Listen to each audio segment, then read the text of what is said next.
Welcome everyone to another episode of Tarot by Hilary Live. I am your hostess with the mostest, and I will be right back in 20 seconds to introduce myself and hopefully make sure I've got all of my tech checks in order because this Mercury in retrograde has been kicking our collective asses. So that and more, including talking about the tarot exhibit and lecture that I went to on Wednesday night, coming right up in 20 seconds.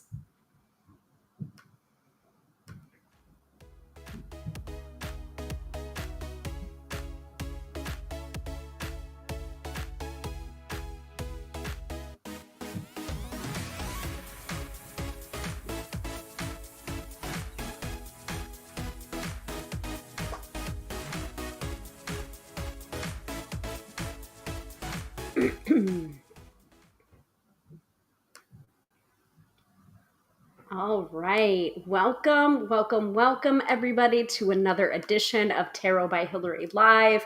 I am your hostess with the mostest, Hilary of tarotbyhilary.com, professional tarot reader and EFT tapping practitioner, here to demystify the mystical and put you in touch with the most beautiful of gifts, your own intuition. Because yes, my friends, do not argue with me. You have intuition. So on tonight's episode, other than our main pillars of the episode, which is the astro-weather at the start of the episode, the mid-episode reading in which one lucky viewer wins a free 3-card reading with me live on the broadcast. So you better stay tuned for that to be entered to win, possibly. And then the weekend forecast at the end of the episode, we are talking about the wonderful exhibit that I went to on Wednesday night at the Morgan Library and Museum, Tarot, Renaissance Symbols, and Modern Visions. Awesome exhibit. And this is going to be kind of a slight unboxing video without the box, because I purchased at the gift shop the commemorative book that goes along with the exhibit. Interpretations by modern and contemporary artists, as well as the visual history of the tarot from its beginnings as a 15th century Italian court game across 6 centuries of artistic reinvention. It's gorgeous. It's beautiful. It's still cello wrapped, guys. As I was saying earlier today, when we did our Feral Friday readings over on the gram of Insta, Melissa was just like, how have you not dug into that yet? How have you, where did you get the strength to not open it yet? And I'm just like, hey, listen, that's just a part of the unboxing process for me. And I'm just like, and also I did in fact see the exhibit. So I do have a little bit of willpower to not touchy because I saw the exhibit in person. So, all right, let me do a couple of little tech checks to make sure we are broadcasting on all cylinders on both the Book of Face and the Tube of You, because I know that last week's episode on Friday night had to be, well, for lack of a better word, raw dog, directly live on the Tube of You, because Mercury retrograde was retrograding once again. So, but if you can all do me a solid, and if you're watching live, no matter where you're watching, please go ahead and drop in the chat a comment, something to let me know that you are viewing this and that you're able to view it, see, and hear it. But I'm still going to do my tech checks because I gotta. It's a must. Okay. Yes, and yes. And please don't log me out as I'm trying to do this. Please. Mercury, you are so hot. Mercury, you are so fine. Mercury, you are gorgeous and exquisite. Please don't be mean to me. That is another way of working with the problems of Mercury retrograde, is to just flatter the shit out of Mercury. And by the way, if you need any other advice on how to deal with Mercury retrograde, we do have episodes about that from the past 6 years of me doing Friday Night Lives. All right. That looks good, but I'm just going to double check on there. Okay, badoki. Artichoke. And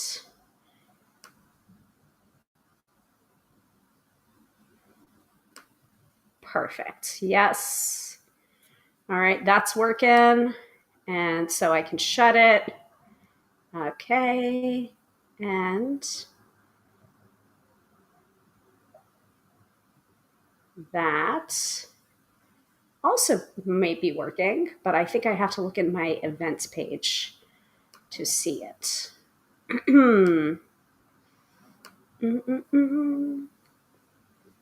All right, yes. Yes, that is in fact happening now, but I need to know that the video is actually happening. Come on. Come on, Mercury. Don't be a meanie patini. Cool. No, that's great. Yep. It looks like it looks like it's a meanie bikini. And we cannot watch the live video over on the Book of Face. So, as I suspected we wouldn't be able to. Cool. It figures. All right. Well, I guess we're broadcasting to the two of you tonight and no place else. So sorry, my Book of Face friends, but I already did provide a link for you in that event page in case this happened because I kind of had a feeling it was going to happen because Mercury's in Gatorade. Anyway, let's start off with the astrology from the AstroBiz Digest, which is from Teresa Reed, aka the Tarot Lady, astrology in layman's terms, straight to your email inbox. It is geared towards entrepreneurs and business owners, but I have found it to be incredibly helpful in planning both my personal life and my professional life as a tarot reader and EFT tapping practitioner. $99 for a year-long subscription is a pretty great deal. And I always include on these Friday night lives the overview and then Friday, Saturday, and Sunday, so you can get a little tasty taste of what Teresa is doing. And if you like it for yourself, you can purchase it for yourself. And that is in the chat right now. That link is in the chat. I'm just going to go ahead and display it here as well. So, all right. Other than Mercury being in Gatorade, which is the pretty big deal.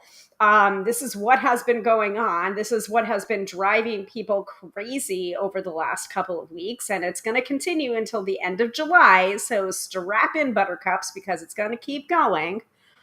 That's the reason why travel, technology, and communication is so kaflooey.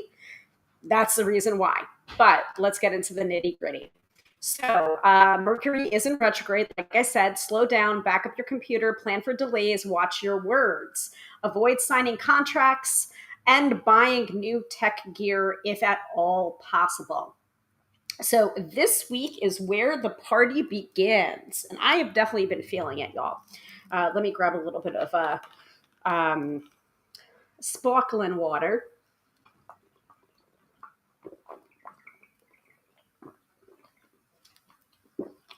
All right. This is where the party begins. Namely, some of the slowest movers in the cosmos are forming angles this week that could impact culture for a long time to come. Because as I've learned from other astrologers, now keep in mind, I am not an astrologer. I know just enough astrology to be dangerous. I am a tarot reader primarily. But what I have found from astrologers is that usually when we've got the inner planets, which tend to affect us more on a personal level, and then the outer planets tend to affect humankind on more of a global scale and for longer periods of time. We could be talking like decades. So inner planets are faster moving and affect us personally most of the time. Outer planets usually are going a little bit slower and affect humanity and the global stage at large. In my general opinion, what I know peripherally of astrology. Okay, so No, I didn't want to do that. I wanted to do this. Okay, cool. So some of the slowest movers are forming angles this week that could impact culture for a long time to come.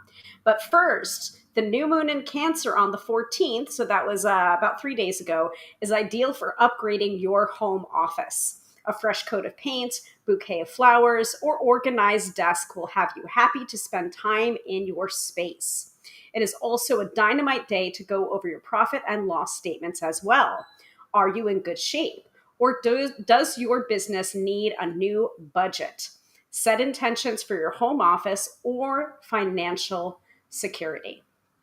The first major aspect of this week, other than the 14th, new moon in Cancer, is Uranus sextiles Neptune on the 15th, which elevates intuition and spirituality. Guys, this I have definitely been seeing this with my clients. I have definitely been seeing this with people that have been contacting me for events or advice. The public wants to feel hopeful with Uranus sextiling Neptune. They want change. Will you be the change maker, or do you plan to sit by the sidelines with your fingers crossed? So this is an invitation with Uranus sextiling Neptune is for you to be a change maker. Next up, Uranus trines Pluto on the 18th, so that's tomorrow, Saturday, an aspect associated with revolution. Pay attention to the mood of the public. The same old constructs, the same old constructs begin to wobble. A youthquake, or simply the people demanding equity. Hint, it's the latter. So, those are the big three things that are happening this week, including the fourth thing, which is already in progress, Mercury in retrograde. All right, are we ready for Friday, Saturday, and Sunday, and the nitty gritty for Friday and Saturday and Sunday? Today, Saturday and Sunday? All right. Okay, so Friday, July 17th, the Virgo moon promises a productive day. Roll up your sleeves, review your to-do list, and get going. Declutter, edit, analyze, and clean up your office. The Moon-Venus conjunction at 11:06 a.m. Eastern Standard Time is fantastic for a PR blitz. The public is in the mood to buy, so make some noise. Shut down the office when the moon squares Mars at 7:22 p.m. Eastern Standard Time. I'll try to keep it tight, guys. The public is angry at something or another, and you've done enough for the day. So today, Friday, July 17th, is a power day for Virgo and a weak day for Pisces. Are we with me? Are you with me so far? Good.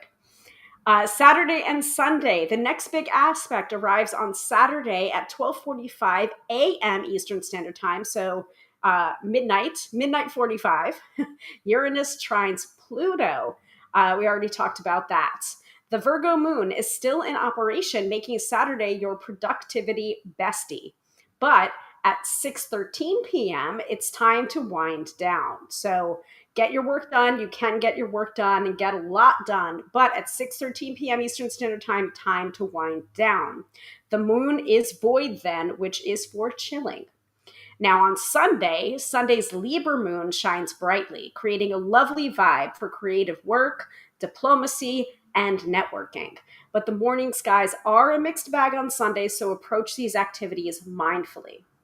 A PR stunt around 9:08 a.m. could get eyes on your work. The moon is in a grand trine with Pluto and Uranus then. Ambition gets superpowered when Mars sextiles Saturn at 2:11 p.m. EST, and this aspect means discipline, organization, and massive goals, with the muscle to get it all done as well. If you enter into a new business or partnership on Sunday, it could go the distance. You've got 3 days to make it work, so don't sleep on it. So you've got Sunday, Monday, and Tuesday to take advantage of Mars sextiling Saturn. Saturday is a power day for Virgo and a weekday for Pisces, much like Friday. And Sunday is a power day for Libra and a weekday for Aries. All right. So that is your quick astrology for the weekend from Teresa Reed, aka the Tarot Lady. Again, wonderful, wonderful thing. The AstroBiz Digest. Highly, highly, highly recommend getting your hands on it if you can, because it's $99 for a year-long subscription. Astrology in layman's terms, straight to your email inbox. And it's just fantastic. Really, really worth your while. All right, so the main event for tonight, and I wish we had our Book of Face friends also tuning in, because this is like Mercury in retrograde. I made all of the plans, all of the contingencies for that possibly not working. And, I'm not surprised that it didn't work, but I'm still annoyed by it. So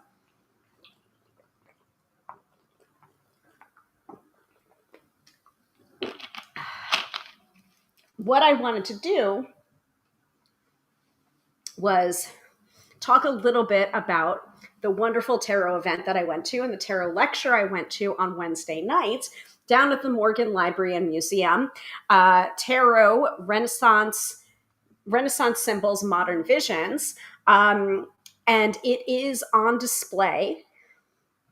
The exhibit will be lasting until, I believe, October 1st. So if you are in the New York City area between now and October 1st, and you have even like a passing interest in the tarot, I would highly, highly recommend that you go, because you can also view the oldest, most complete tarot card collection from the 15th century by Beneficio Bembo and that family of artisans on display. So under glass, but on display. So I arrived there, and I went in, and there's two sections. There is the Renaissance section, and then there is the modern section. I spent a lot of time in the Renaissance section and not quite enough time in the modern section. So I am planning on going back and viewing the modern section a little bit more thoroughly. So, but I did end up purchasing at the gift shop, because I couldn't help myself, the book that goes along with the exhibit. And so I was able to view both of these in person. On one side, I believe the Renaissance side here is, judging on the artistry, I want to say that is the Strength card, with the maiden opening up the jaws of the beast. So I have a feeling it's the Strength card, or that version of the Strength card. And then on this side is this guy staring at me, looking into my soul. And this work is called El Otro Reloj, the other clock. And the artist, I cannot remember off the top of my head, but I will certainly let you know when we open this bad boy up, because it is still sealed. And I sat on my hands, and we are opening up tonight. So richly illustrated, this book explores the first tarot decks, luxury sets of handmade gilded cards, and goes on to tell the story of tarot's profound transformation as a tool of divination and personal growth. Because if you ever got your hands on my book, How to Read Tarot, on, I believe, page 50 of How to Read Tarot is the start of the chapter on the history of cartomancy, in which I mentioned the Morgan Library as the place which houses the most complete tarot deck from the 15th century. And I mentioned that in the book. Now, history, even though we think that history is set in stone, it's actually not quite set in stone, because we're always learning, we're always uncovering new things. So actually, in my book, I had said it was most likely attributed to Beneficio Bembo. And in fact, it could have been his brother that created the Visconti Sforza or helped to create that version of the most complete set that we know, or that house of artists contributed to make the completion of that deck. So I don't know if anybody knows quite for sure, but it wasn't that it was incorrectly attributed in my book. It's just like at the information at the time of the writing of my book, that's the information that we had, or scholars or historians had. And as we go through these different manuscripts, these different pieces of art, different curators or experts get more pieces of information to kind of almost complete the puzzle of who might have created this, because we don't know for sure. So their theory now is that it could have been Beneficio's brother that helped to create that deck, not necessarily Beneficio himself. So that was very interesting for me to see at the exhibit, among other things. So let me stop rambling. So we will be opening this up, but I did want to share some photos of the exhibit as well. And so hopefully my technology will not rail against me, and Mercury will be slightly nicer to me, even though we're not able to broadcast to the Book of Face tonight. Hopefully we'll be able to share some of those images tonight. Yes. Yes. Welcome. Thank you for joining us, Katie. This is the reason why I left a link on the Book of Face on the pre-record or the pre-scheduled event, just in case this exact thing happened. So thank you for joining us over on the Tube of You. I appreciate it. And make sure, all of my Book of Face users, like, come. I'm here. I was on time and I'm here. It's just, technology is being mean to me. So let me close this up and have it be as big screen as possible. Another thing that I did purchase there was book 1 of the Arcana Oracle series by Susan Wands, Magician and Fool, because I met Susan on Wednesday night. I also saw Sasha Graham and Mary Kay Greer there. So it was a very, very funny thing that I went through the Renaissance section of the exhibit, and I cried several times, and it was just me. And I was meeting a friend of mine who had gotten tickets for the lecture. And so I said, I'll meet you down there, and I'll go down there an hour early so I can go and see the exhibit before the lecture.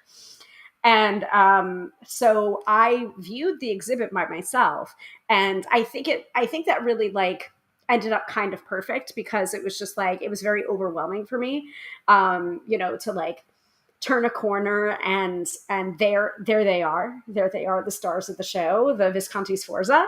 And so I kind of burst into tears. And I think I did say later on to one of the curators that I didn't wear mascara on purpose, because I had a feeling that I was going to cry and my mascara was going to run. So the way to not have your mascara run, ladies and gentlemen, is to not wear it in the first place. So I cried a couple of times, and I was looking through, and I was kind of interacting with the other people that were there, and someone was saying, "Oh, blah blah blah of batons," and I'm just like, "Wands, it's wands." And then I gave a little wink. So I was trying not to be an insufferable asshole, but I'm like,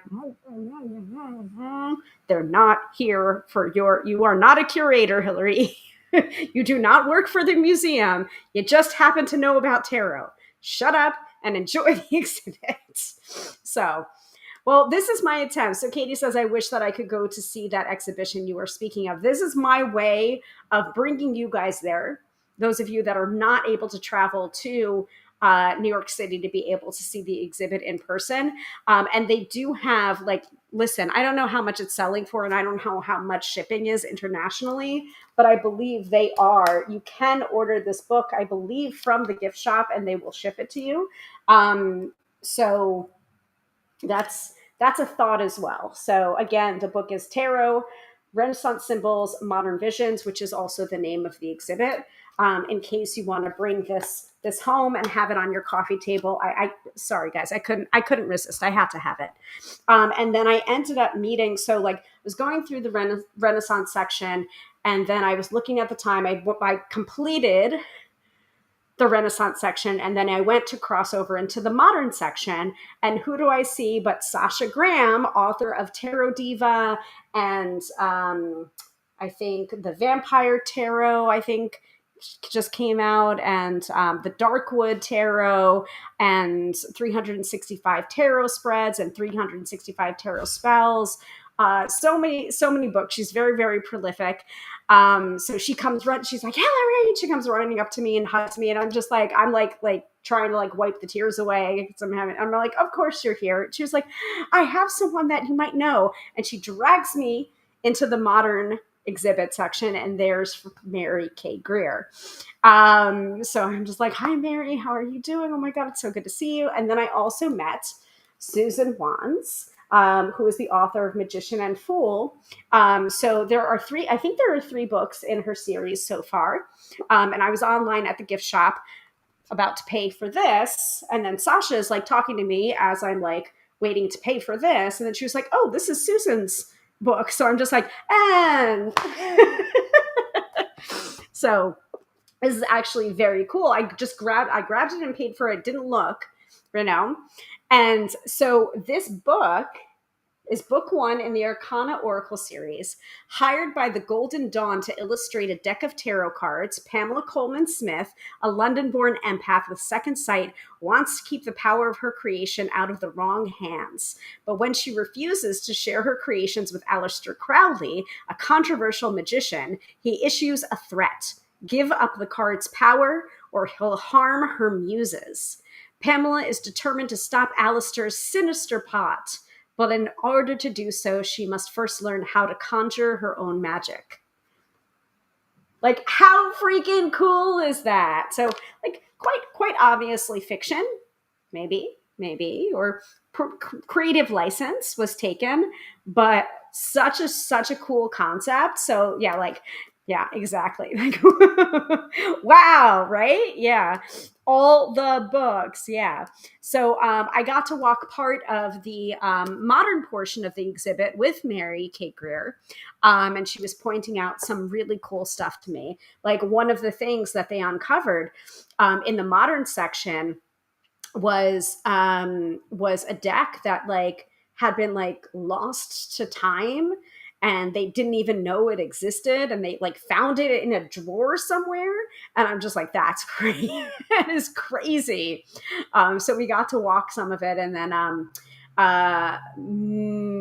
if you're familiar with Masters of the Tarot and the Omega Center, that's the reason why she was in town. This weekend is the Masters of the Tarot weekend at the Omega Center in Rhinebeck, New York, in which she teaches and other tarot teachers teach as well. And then I think there's a week-long intensive as well that happens like the week after the weekend.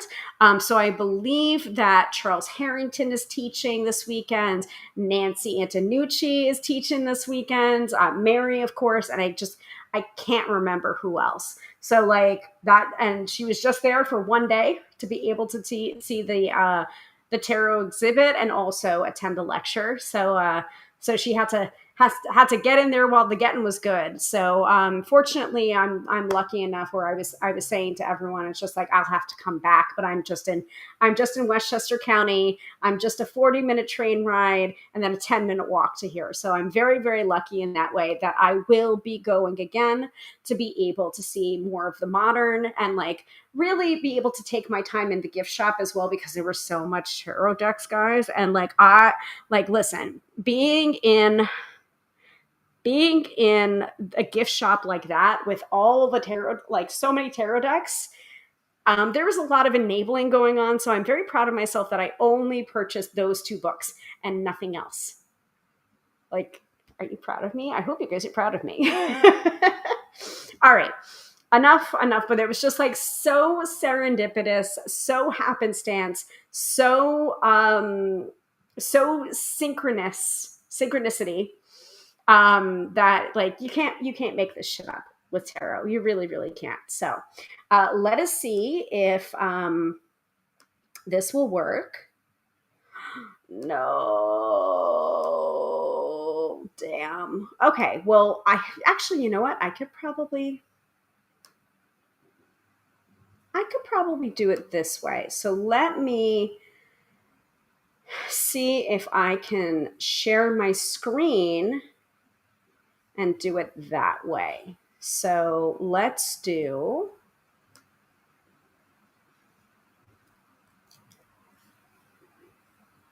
I'm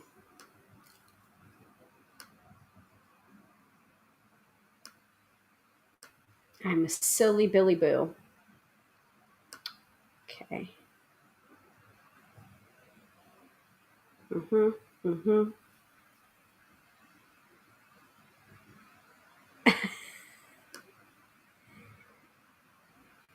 All right. Here's hoping that this works. So I did create an album. So I might be able to share it that way.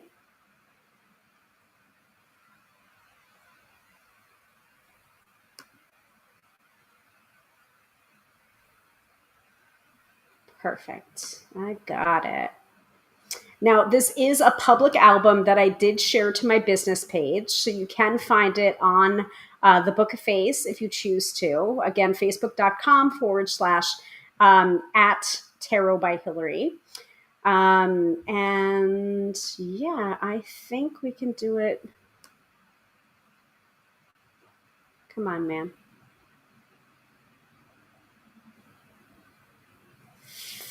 This is not going to necessarily be in.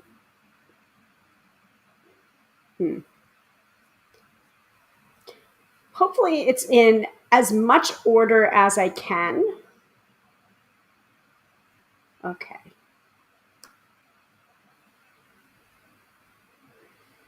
I'm trying. I'm trying here, guys. Okay. That should. Can I like zoom in? Can I full screen? There we go. Perfect. That should work. Okay. So.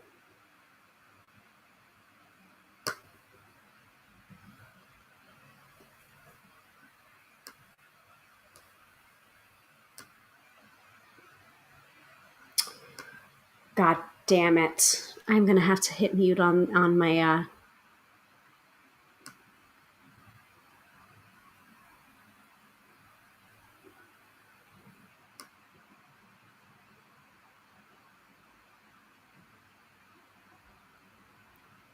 All right.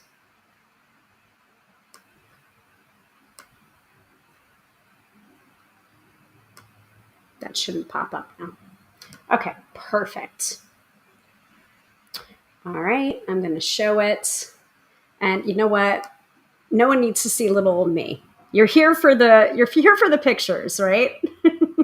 So what you are looking at right now, I believe, is the very first thing that you're going to see when you walk into the exhibit on the Renaissance side. Yes, and Katie says, very proud. Someone should hold your purse while you go look at the tarot cards.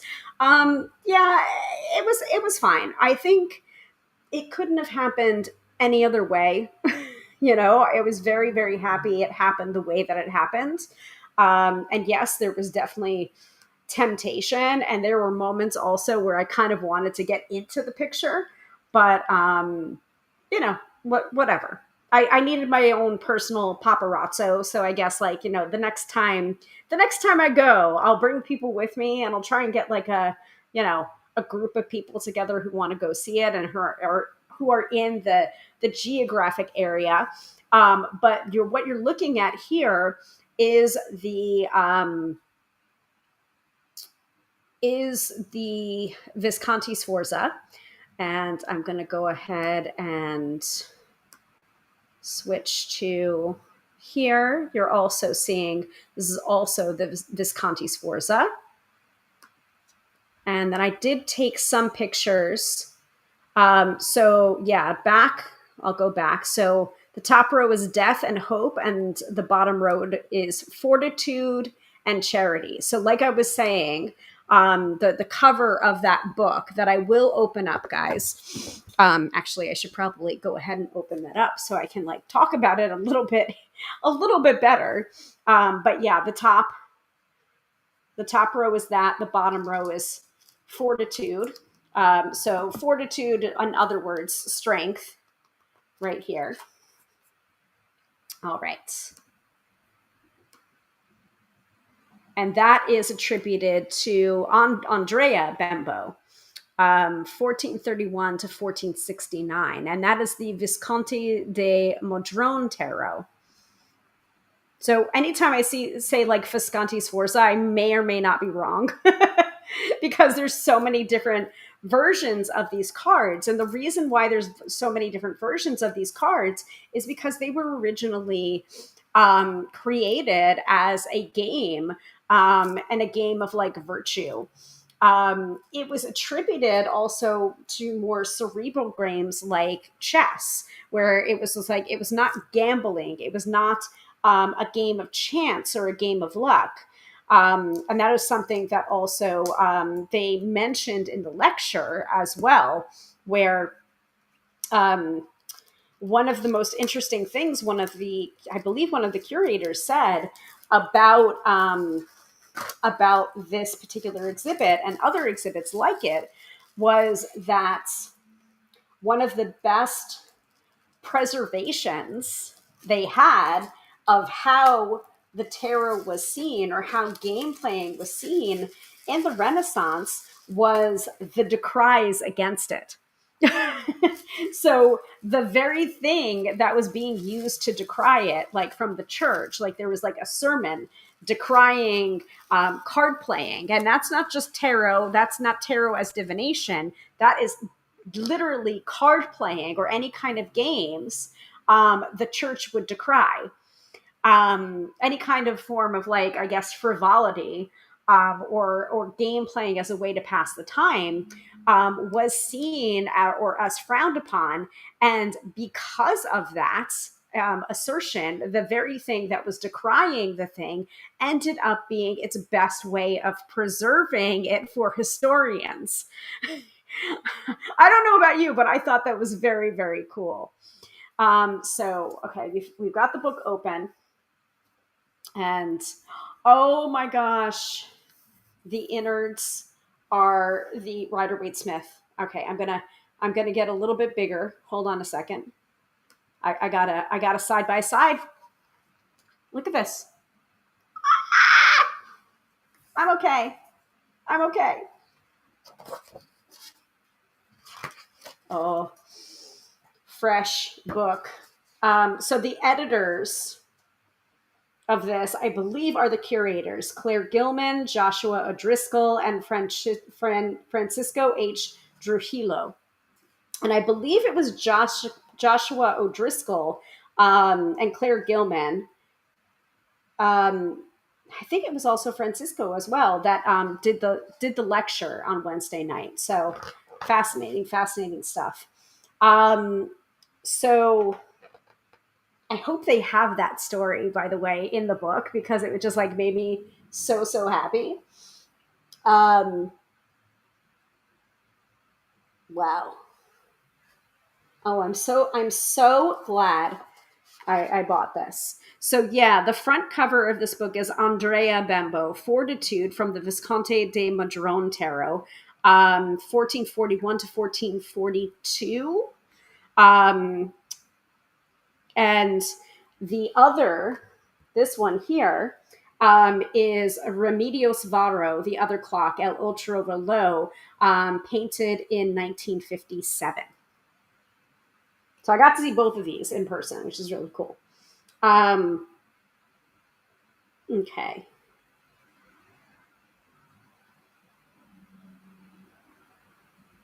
All right. I'm good.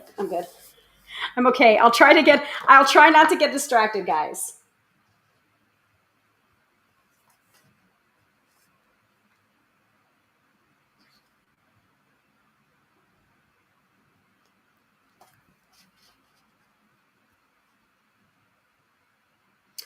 So apparently, the reason why this was in J. Pierpont Morgan's collection is because he was fascinated by the occult and an inveterate card player. He commissioned astrologers to read his horoscope and study his stars, and played solitaire throughout his life. Many of his biographers attest to his lifelong search for meaning through the divine and the comfort he found in the cards.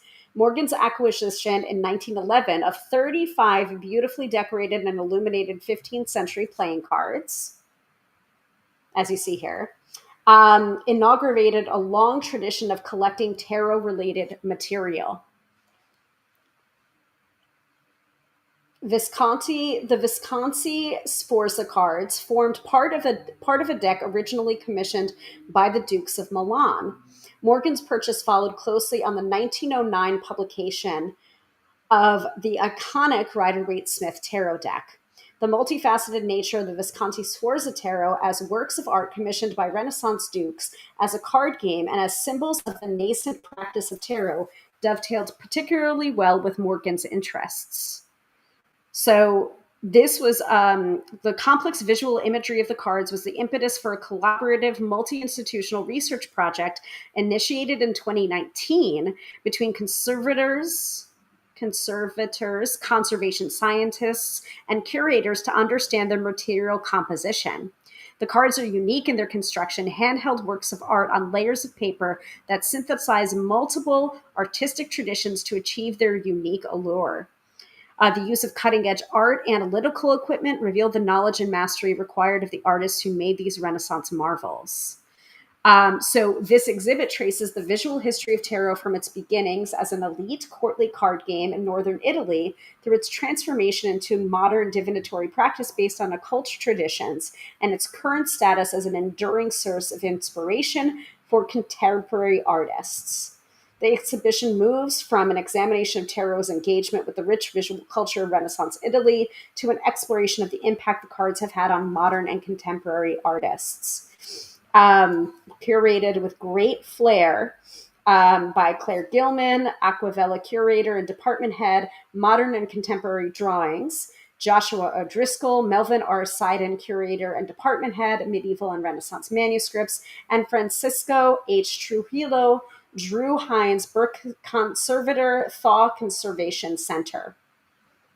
Esther Levy, curatorial assistant, modern and contemporary drawings, provided essential support and subject expertise. Wow. Like, yeah, like it's amazing exhibit. Yeah, now it looks like I'm going to see if I can get the book. Yeah, try. If you can't, like, let me know and I'll see if I can possibly do something. But I had heard it is available on their on the gift shop online. Let's see. Okay. Oh, this was a beautiful painting. I am going to show you this a little bit later, but this is in the surrealist art and based on the magician.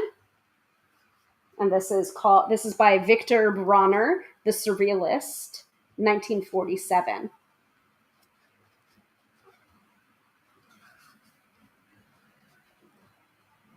Like, guys, gorgeous, gorgeous, gorgeous. So many figures.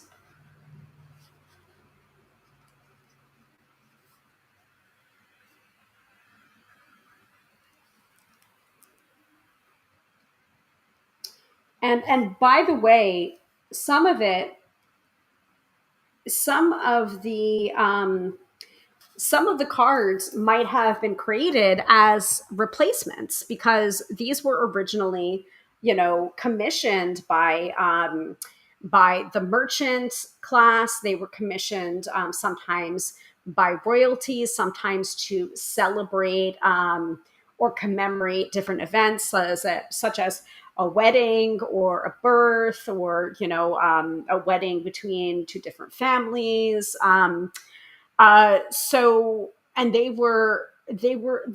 they're actually larger in person than I had figured. I don't know why I thought they were going to be smaller. No, they were actually quite large. And Some of the cards, they were very hard to identify which goes to which, because I'm sure in the pursuit of using them as playing cards as a game, some cards might have gotten lost, and so they would reach out to the I guess the families, the studios of that time, to get replacement cards. So some of that, like, this is not anything that was specifically stated, I think, in the exhibit, but it's something that, like, you kind of a little bit, like, I'm inferring that there could be mismatches or between certain cards in the deck, because they might have been a replacement for, like, the original that might have been lost. All right, stop rambling, Hilary. Let's keep pressing on. Um, so that's the Andrea Bembo, the Visconti de Madrone. So right here, the Bembo workshop was a family affair that included Bonifacio, his father Giovanni, and his brothers Benedetto, Ambrosio, Girolamo, and Andrea. Together, they produced frescoes, panel paintings, and manuscript illuminations. Which makes it makes it difficult to distinguish individual hands. In producing the Visconti tarot decks, the workshop balanced the luxury of each card, gleaming with gold and silver and featuring lively detailed figures, with the practical demands of gameplay. Every deck required multiple kings, queens, knights, and pages, each distinct yet consistent in scale, pose, and formats. So it could have been made by all of the different brothers and the father in the Bembo workshop. This uniformity within and across decks demonstrates careful planning and coordination within the workshop. It's very impressive. So here, this is the very first thing you see as you walk into the exhibit. The top line is the King of Cups, the Page of Batons, the Queen of Cups, the Knight of Cups, and the King of Batons. So you can see that here.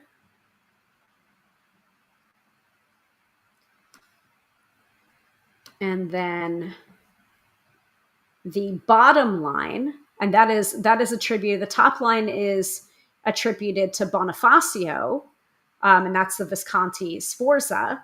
And then the bottom line is attributed to Andrea Bembo, and that is the Visconti de Madrone tarot. Which has the Empress, the King of Swords, the King of Coins, the Queen of Coins, and a female Knight of Swords.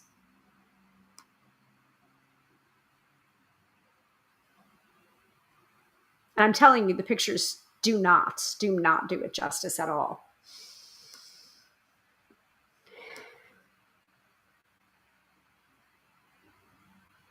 So despite the clear visual affinity between the top row and the bottom row, they were created more than a decade apart and exhibit several differences.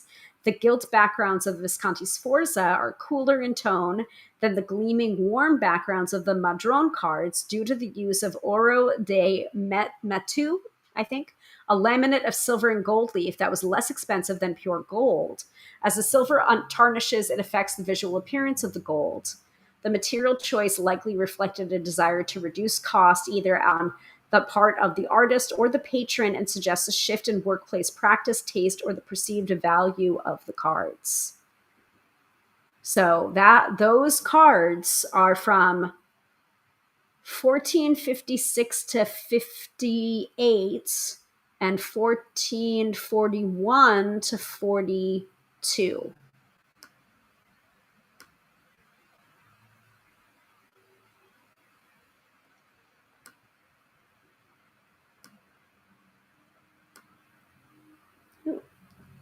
Cool. I can zoom in a little bit. That's cool.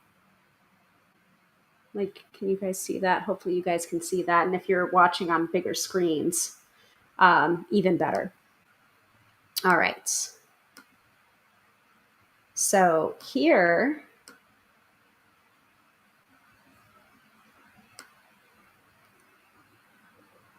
There's the top line there. Trying to zoom in and give you as much detail as possible. Like you can literally walk up. I don't know if I can zoom in even more than that. But you can literally walk up and see, yes, and see like the almost like the pinpricks, or like it almost looks like embroidery in a way in the background. Yes, Katie, amazing condition for their age. Yes, they were preserved very, very well. I'm not sure about these ones though. Let me look. Um, there you go. Okay, so I'm not crazy. So these ones were attributed to Franco de' Russi, and these are replacement cards for the Visconti Sforza, Sun, Fortitude, and the World, and Temperance, the Moon, and the Star. 6 replacement trump cards that were produced in a different workshop around 10 years after the original set was completed, likely made to replace lost or damaged cards. They were carefully designed to match the scale and format of the earlier cards, ensuring a seamless appearance during gameplay. So classicizing, at the same time, their imagery reflects a more classicizing pictorial language evident in the Fortitude card, which draws on the myth of Hercules and the Nemean lion. Look at that right there. That must be the top row, middle. Yeah, top row, middle. Yeah, I might, honestly, Katie, I might rewatch this on my big TV later, even though I got to see them in person and I took these pictures. So, um, pretty cool. These cards have recently been attributed to Franco de' Russi, an illuminator active in Ferrara and the Veneto region, an example of whose work can be seen at left, which I might not have taken a picture of. And again, tarot as a game, like you guys know it. I just took a picture of this, but I'm like, I was literally standing there taking a picture of this and like nodding my head as I was reading it. And I'm just like, okay, like which parts can I skip over quickly because I know? So tarot was increasingly aligned with chess and described in contemporary sources as a respectable I'm going to butcher that because I don't speak Italian, but a respectable game of skill. This acceptance, along with the shift from hand-painted luxury decks to a more affordable printed cards in the late 15th century, helped transform tarot from a courtly diversion into a game that spread throughout Europe. And it was able to spread throughout Europe because of the invention of modern devices at that time, like the printing press. So they were able to print more off and make things more affordable instead of it being hand painted. And here is, because I had first, the reason why I had to take a picture of the Ace of Swords from the Visconti Sforza and the Ace of Wands is simply because I had pulled both of those cards on Wednesday morning. So I'm just like, okay. So I pulled those cards on Wednesday morning and I was able to show you guys that if you're following my card of the day on social media from the Line Strider Tarot. And I'm just like, okay, I know what's happening, and this is going to be part of my interpretation that like if the appearance of 2 aces is like a really, really good sign. So I'm just like, okay, I got to take a, like I was standing there in front of the Visconti Sforza versions of the Ace of Wands and the Ace of Swords. I got to take a picture of the both of them. So that's the reason why I took a picture of the both of them. And then this here was, I only took a picture of this. There's a bench in front of it, and it's a reproduction of the master of the Borromeo games by Giovanni Zononi de Viperio. Card players from the Palazzo Borromeo frescoes from Milan. And the reason why I took a picture of this is because I believe this is the cover picture for Benabel Wen's Holistic Tarot. I could be wrong about that. I don't know where my copy of Holistic Tarot is right now because it is a brick it's humongous, but like whoever happens to be watching either now or on the replay, like let me know, because I'm pretty sure it was this that was the cover chosen for Holistic Tarot. So like I turned the corner and I'm just like, oh, hi Annabelle. And then here we move into tarot and divination. Like keeping in mind, tarot started as a game, and it really didn't turn into um, a method of divination or fortune telling until Atelia in the late 18th century, who was one of the occultist writers in France, fabricated a mythical ancient Egyptian origin of the cards because they were obsessed with Egypt at that time and the occult. So they falsely attributed tarot to Egyptian origins. And now we have that misinformation being passed over as fact. And so that's one of the myths of the tarot that we have to combat as modern tarot readers. It's like, no, there's no connection. There's no connection to Egypt in tarot's history. So tarot cards, palm reading, and crystal balls, few people today would bat an eye seeing these words associated with fortune tellers. However, only 2 out of the 3 practices would have been familiar to people in the Renaissance, and it ain't tarot. It would have been palm reading and crystal balls. So this section examines how traditions of divination in the later Middle Ages and the Renaissance helped set the stage for the special twist of fate that tarot cards experienced centuries later, becoming a tool of divination. So this was really, really cool. I only took a picture of like one of the 2 sheet sets of this, but this was the Rosenwald Tarot, attributed to Florence, Italy, circa 1500. And it was named after a late owner, so not the artist. We don't know who the artist is. A nearly complete series of trump cards, again, still the game of tarot, from a printed tarot deck, arranged according to the order of the game as it was played in Florence. The Wheel of Fortune card is unfortunately damaged, and the Fool was lightly printed on a now lost 4th sheet. 24 cards, an entire deck could be produced from just 4 impressions. And after printing, the cards could then be colored by hand or cut apart and mounted on backing paper for durability and for gameplay. So that marked a shift in production from deluxe handmade decks to a more affordable mass-printed cards, which helped to spread the game beyond Italy. Let me show you that again. The Rosenwald Tarot, gorgeous. Gorgeous. Now I kind of want to now I want to reproduce that myself because it's so cool. Like, there you go. Ah! Why'd you quit out? Where was I? Okay. I think I was here. So this is an explanation of the following book plates.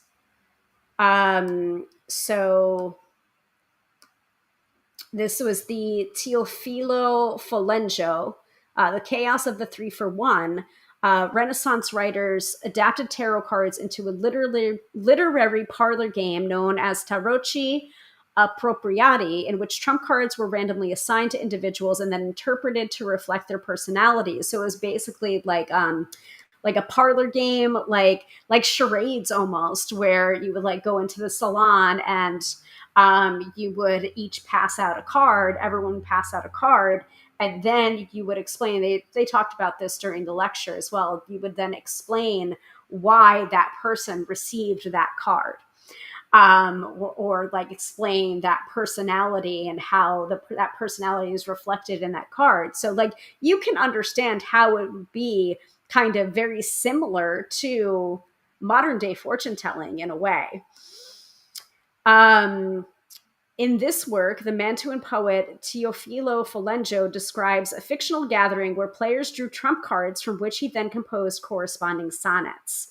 One woman received the Sun, Death, Time, Chariot, Empress, and Fool cards. His poem, in turn, reflects on life's brevity and the need to savor its pleasures. These sonnets could be considered among the earliest tarot writings.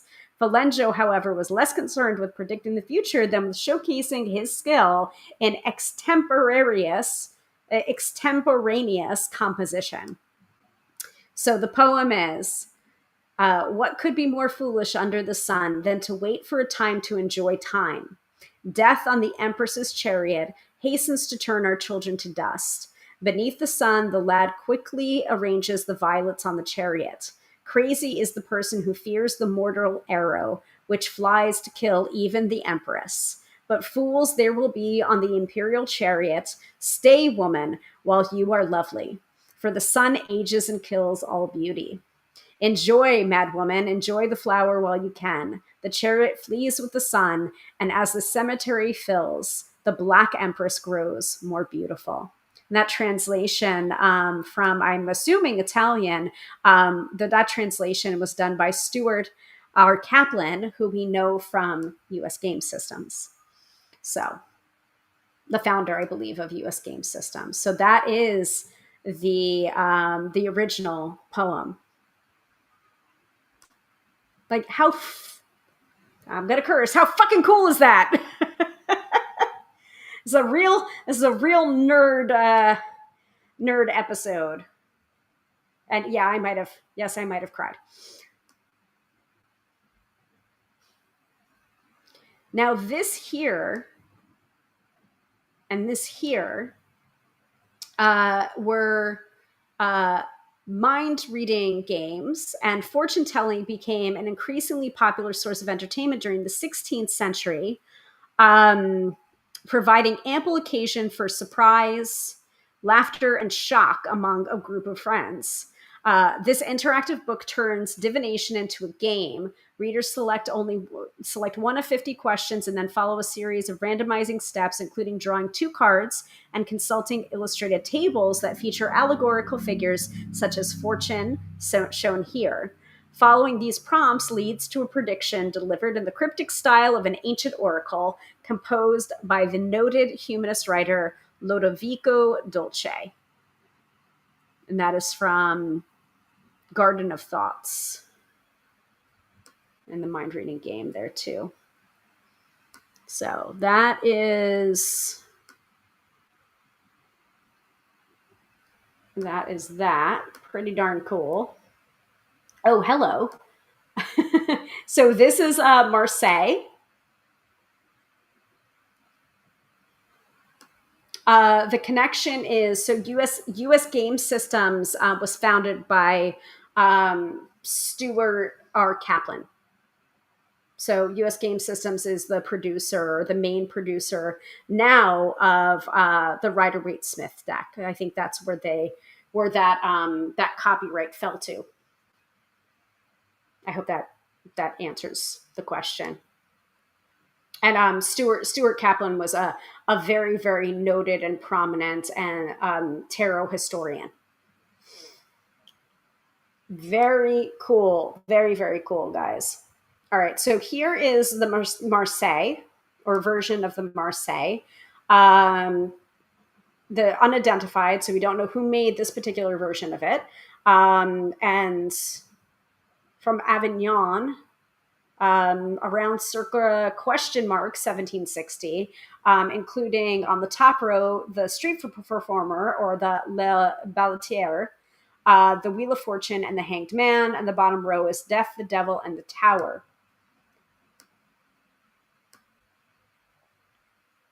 So very, very different in style, the Marseille. So the Tarot de Marseille ranks as one of the most popular and influential decks in the history of tarot. Emerging in the 17th century, it codified the Renaissance pictorial tradition represented by the Visconti cards and established a standard format that would shape tarot practice for centuries. Clear, iconic designs made the cards highly adaptable for use in gaming, fortune telling, and artistic practices.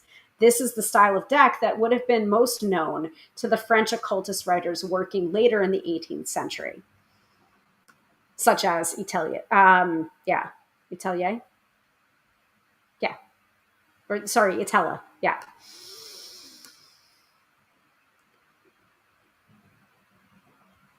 So this was very interesting. This book right here, or this book open to this page right here. This was from Complexion: How to Learn the Nature and Character of Each Person. The fear of fraudulent fortune tellers contributed to the rise of printed guides to prognostication. Gee, some things never change, right, guys? The frontispiece in this example repeats a common xenophobic trope of Romani fortune tellers who take advantage of well-to-do men.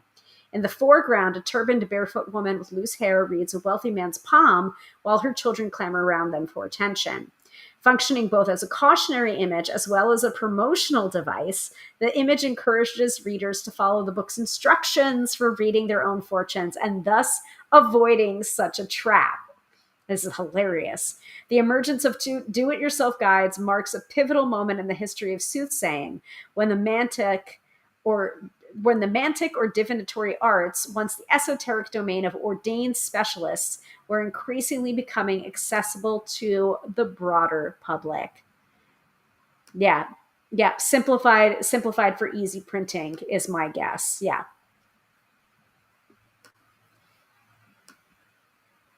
So the cautionary tale here is basically, hey, use this guide so that you don't get taken advantage of. Kind of funny. All right, here we have more, I believe, of the Visconti Sforza, I think.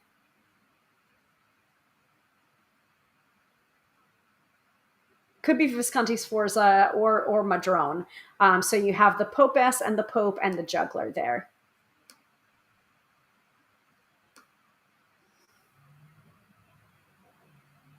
So there's the OG High Priestess right there. Yeah, exactly. The first little white book. LOL. Yeah. Like, and guys, again, these pictures do not do them justice. The colors, the metallics in it, the size, they're just fantastic.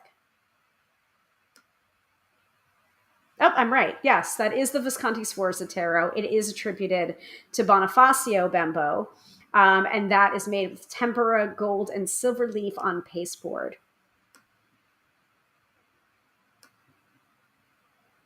And then here was my attempt to get an entire picture of the Solabusca. I think that's what that is. Solabusca. Beautiful. So we're getting towards more of the modern, kind of modern tarot decks. So yes, that's the Solabusca tarot. 1491.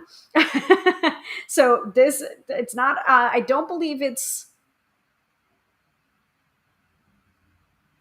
yeah, this is a pretty good condition, actually. So the top row is the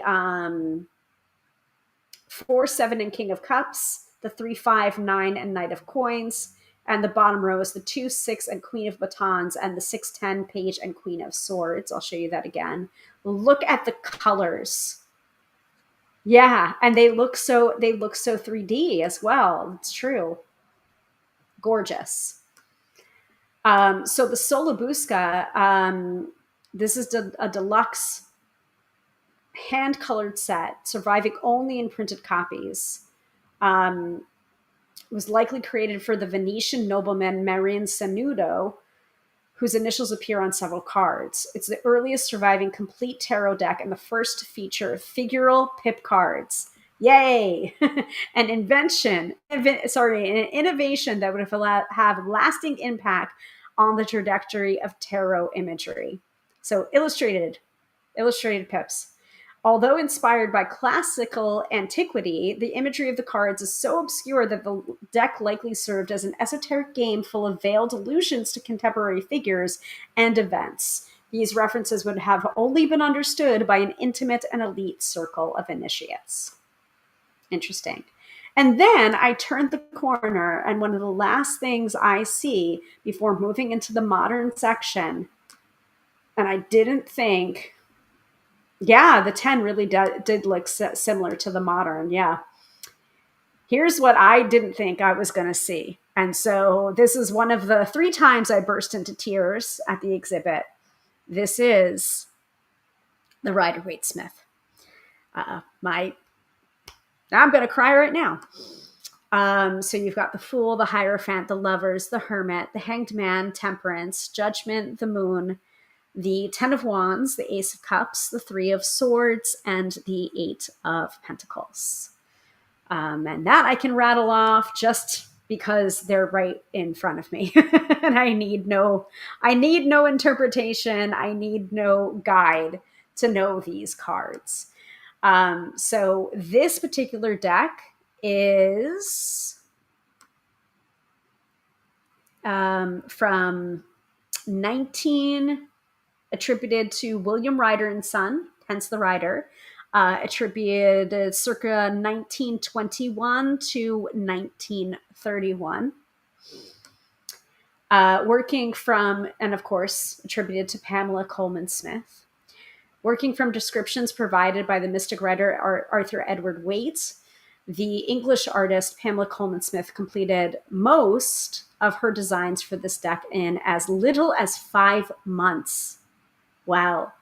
Nevertheless, the cards, which were first published by William Ryder, incorporated an extraordinary range of visual references, both from Smith's contemporary world and from historical sources, including the Tarot de Marseille and Renaissance precedents. Her deck's most groundbreaking feature, fully developed figural scenes for the pip cards, illustrated pips, can be directly linked to the Solabusca cards, which we just saw displayed nearby, which Smith likely studied through photographs at the British Museum. With their vibrant colors, evocative compositions, and rich details, the Rider-Waite Smith cards stand as a testament to the enduring legacy of a Renaissance pictorial tradition. And that particular set was provided by Francis Mulhall, Achilles Library, and the Whitney Museum of American Art in New York. So all of these, like not all of these things, or not all of these cards that are exhibited or works that are exhibited stay permanently in the Morgan Library and Museum. Some of them are specifically requested or borrowed from their respective museums for the length of this particular exhibit. So yeah, that was me turning a corner right before I was about to exit into the modern section. I don't have quite as many photographs of the modern section, so please forgive me. I will definitely be going back. So moving into the modern section, we have here Victor Brauner, 1903 to 1966, the surrealist, made in January 1947, oil on canvas. So it's considered a self-portrait, and it's adapted the figure of the juggler or magician from the Tarot de Marseille, underscoring the position of the artist as a conjurer or illusionist. All 4 tarot suits are referenced, as you would in the magician card: a sword, a cup, coins sit atop an anthropomorphic table, while the figure raises a wand aloft. And the Hebrew letter Aleph is visible on his hat, a reference to Brauner's Jewish heritage and to Tarot's long-standing engagement with Kabbalistic themes. The magician is portrayed as a master of the elements.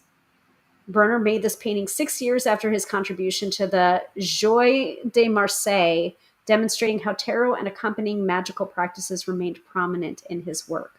And then they had a side-by-side in smaller form of the magician from the ancient Tarot de Marseille. So you can compare it quickly between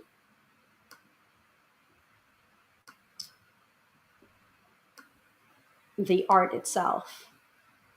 That one was pretty cool. The more I looked at that, the more I'm just like, oh, okay, yeah, he's cool. Yes, Katie. Going back to the Rider-Waite Smith, 5 months means she completed a card practically every 2 days. Yeah. Crazy, right? And then unfortunately, I mean, I knew some of this history, but unfortunately, she died penniless.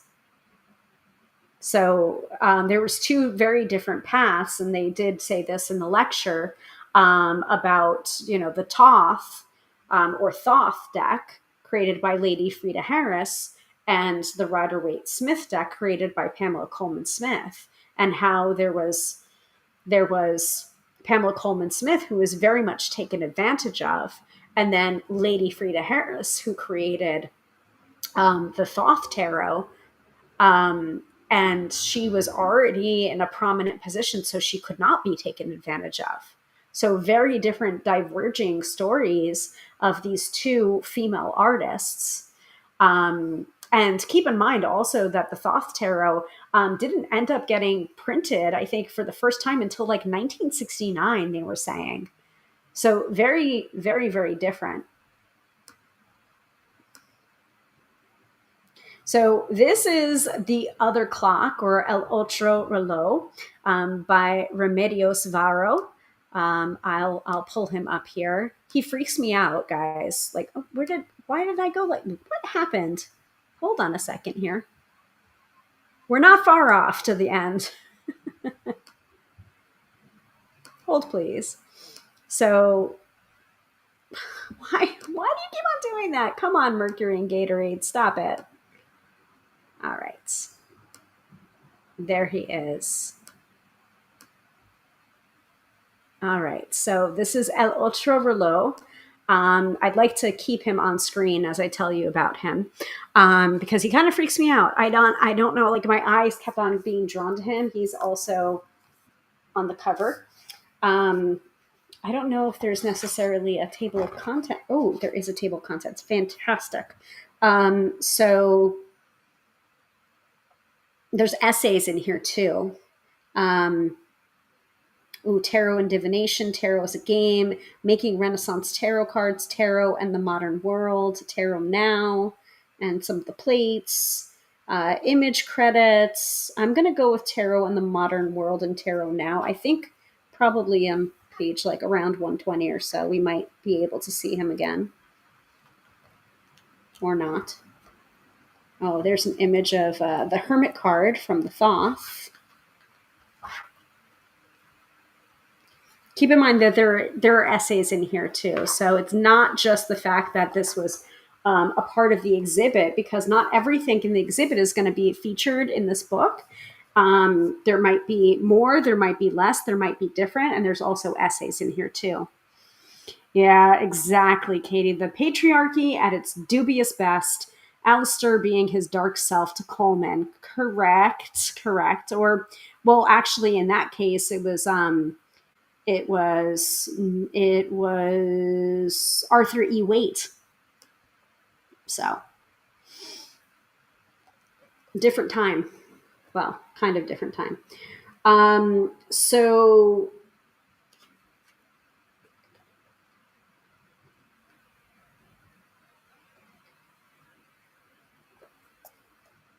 actually, I have a whole thing about her right here.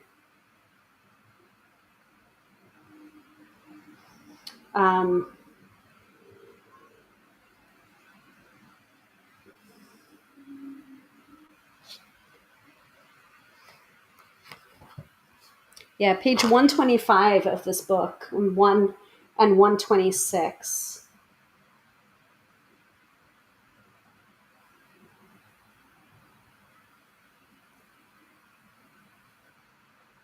The original artwork for Pamela Coleman Smith's tarot is presumably lost or possibly destroyed. This is not the case for the artwork created by Lady Frida Harris for Aleister Crowley's Thoth tarot, executed between 1938 and 1943, but it was never produced as a tarot deck until 1969, supposedly.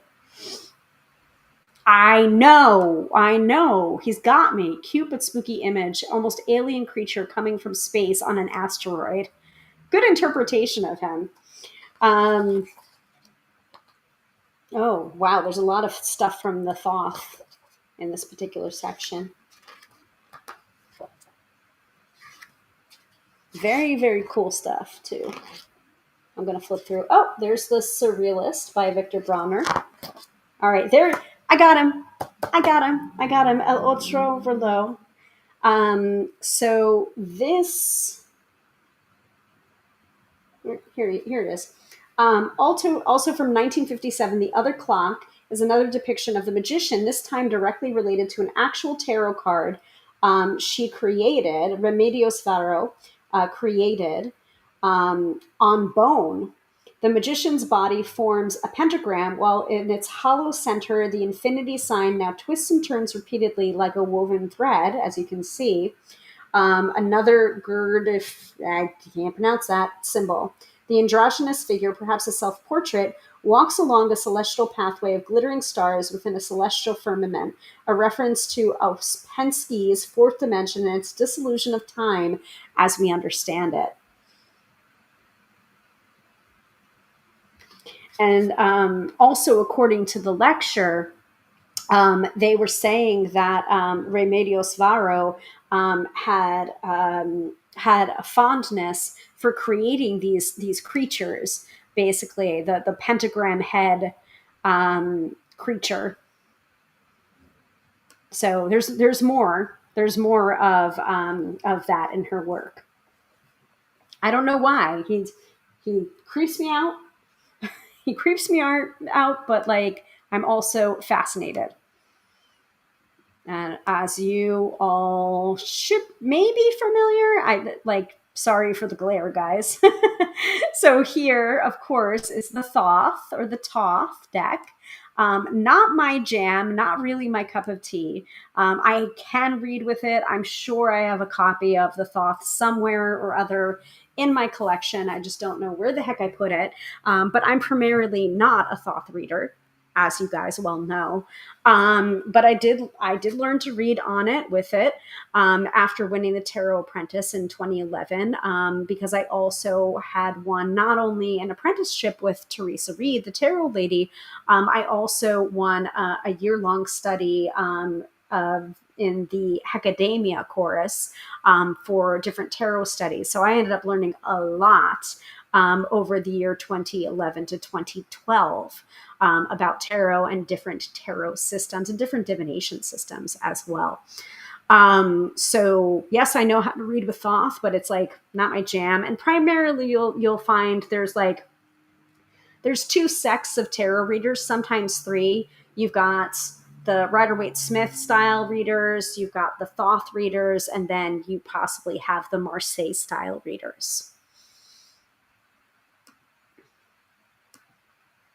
So I didn't take a picture of the, the thing that went along with the Thoth, because I'm just like, okay, Thoth, like moving on. Like, sorry for those of you who like Thoth, but I'm just like, not my jam.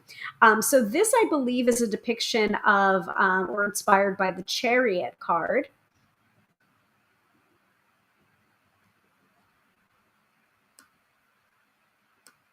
And this is by Jess Collins, 1960. Trained as a chemist, San Francisco-based artist Jess spent his days monitoring plutonium production at the Manhattan Project and his evenings painting. Dismayed by the threat of nuclear annihilation, however, in 1949, he decided to focus full-time on art. You can definitely see that in that piece. In 1959, he met his partner, Robert Duncan, a poet whose upbringing as a theosophist helped spur the couple's occult interests. Jess is most famous for his paste ups, in which he utilized newsprint, book, and magazine cutouts to construct imaginative words that frequently reference tarot's divining power. The Chariot features architectural details like flights of staircases combined with locomotives and mythical creatures. So this is a collage of cut papers, color lithographs on paper with window shade pull. I don't see that much difference between the spiritual and the material, Jess once stated. All matter is energy, and all matter and energy are infused with spirit. So let me show you the details of that again. Pretty cool. All right. This one was amazing. So this piece, which I'll show you, much shinier and more glittery in person. Like this was like a showstopper. I was just like, wow, gotta take a picture of that and quit out of it. Oh, Mercury and Gatorade. So this piece is named, it's by Marcel Zama. Don't ever mistake law for justice. Justice is an ideal and law is just a tool. 2025. Pearlescent acrylic ink, watercolor, and graphite on paper. So, since rising to prominence in the late 1990s, Canadian-born, New York-based artist Marcel Zama has developed a visual language rooted in folk vernacular, art history, and contemporary culture. As a child, he was fascinated by his grandmother's set of tarot cards, particularly Death and the Devil, which he felt to be mysterious and frightening, but also powerful. Drawn to the idea of the supernatural and the way it challenges the constructs of reality and questions established power structures. His title for the work paraphrases an adage by the writer L.E. Mondesitt Jr. Stunning colors. Yeah, let me flip back over to it. I think that might have been possibly one of the last ones. No, I think I probably took a picture of a Shining Tribe as well. But like, wow. Wow. Like I said, that one is a showstopper. By the way, I am looking at the time. I know I usually do the mid-episode reading, but we in it, and so I hope you all understand. No mid-episode reading, because this is just too delightful to stop and pause on and then go back to. We will do the weekend forecast though. So, like I was saying before, this is Rachel Pollack's, I believe, The Shining Tribe Tarot. Yes, it is. Yes, it is. So, this was contributed by Judith. And as we know, Rachel was amazing. Very, very lucky to have been able to have studied with her, taken classes with her, learned from her, laughed with her. Fantastic, fantastic human being. This is the drawings from the Shining Tribe Tarot, which came out in 1994.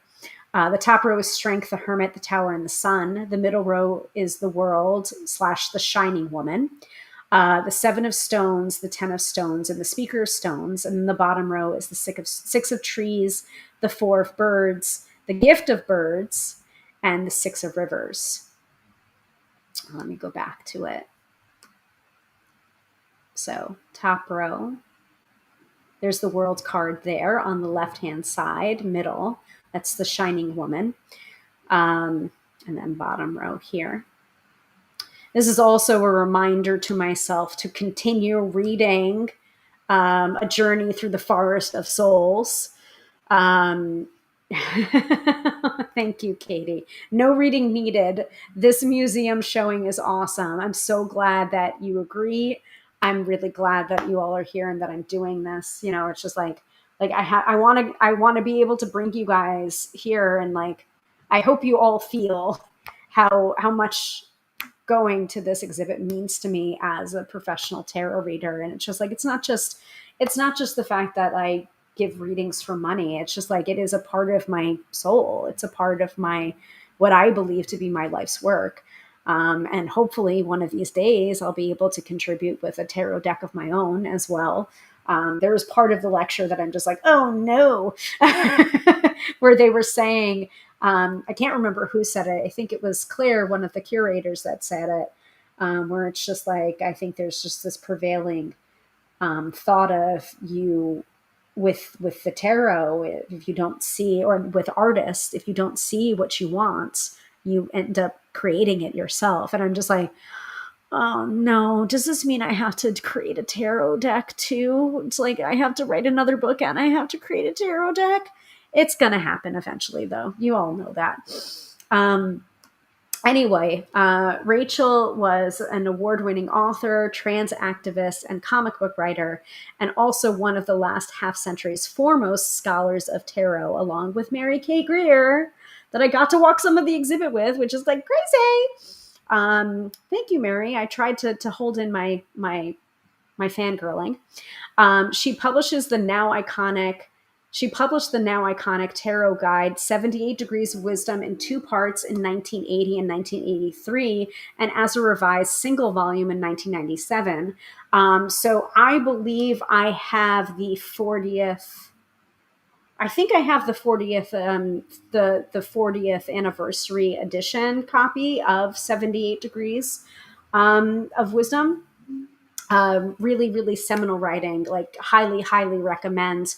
I don't care what your level is, by the way, like you should read it. Like 21 Ways to Read a Tarot Card by Mary K. Greer and 78 Degrees of Wisdom by Rachel Pollack. I mean, like those are must reads to me. So I mean, among others, but like those are pretty big too. So in 1985, she wrote the guidebook to tarot paintings by Salvador Dali, commissioned for the James Bond film Live and Let Die. The project fell through, but Dali completed the work. Paula published her own deck in 2001, the Shining Tribe Tarot, which features imagery inspired by tribal and prehistoric art. And according to her widow, Zoe, Pollock was searching for an artist to illustrate her deck, but unable to find the right aesthetic, decided to draw the cards herself. Like I was just saying, so, if you don't find it, you might have to do it yourself. 12 of Pollock's original drawings are shown here for the first time. Go back.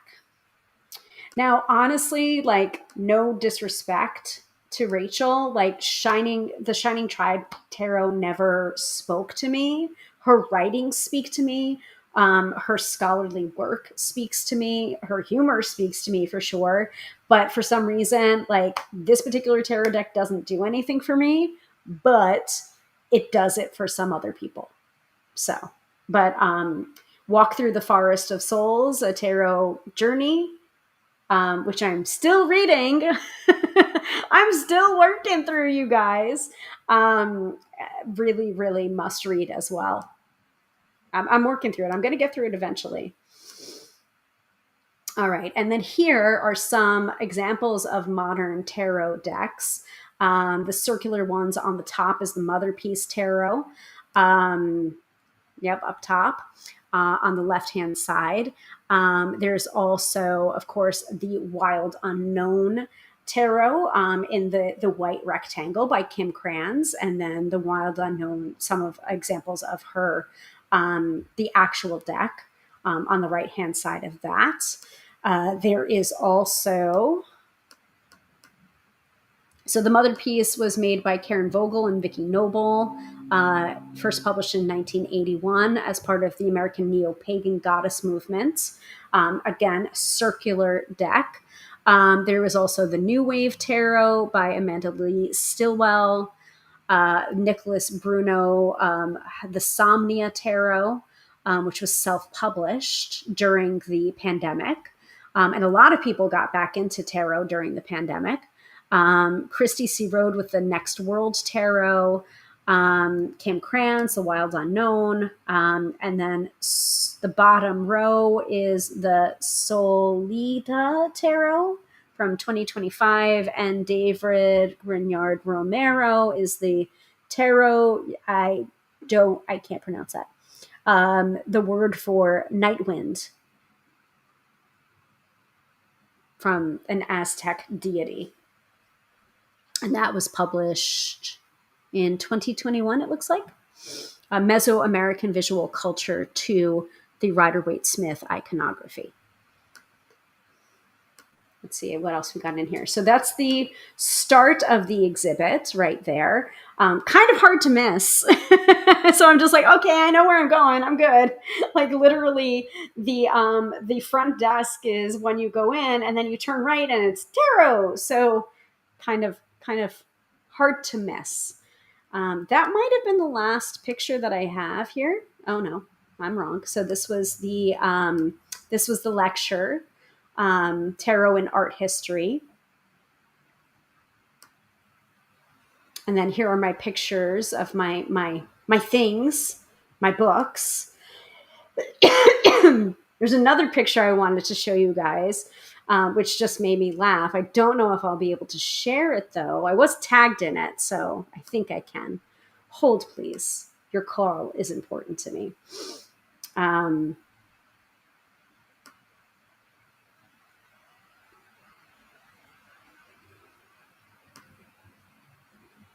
This one right here,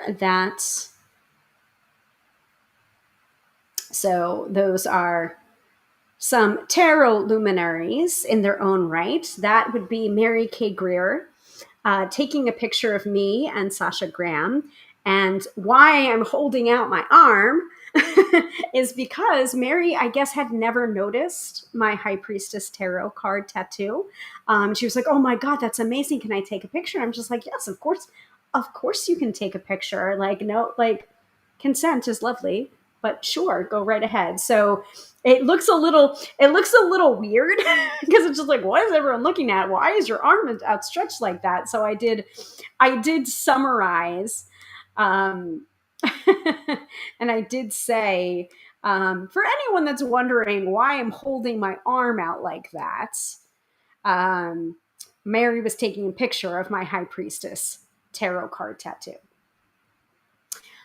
So I believe that is it for my photos. Does anyone have any questions? I know this was like a super long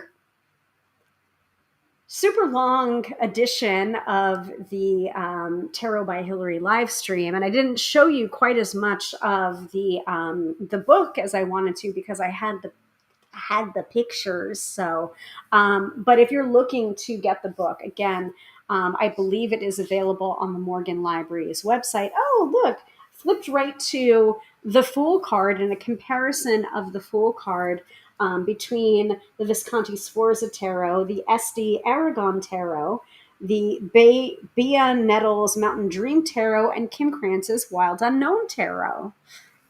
Look at that.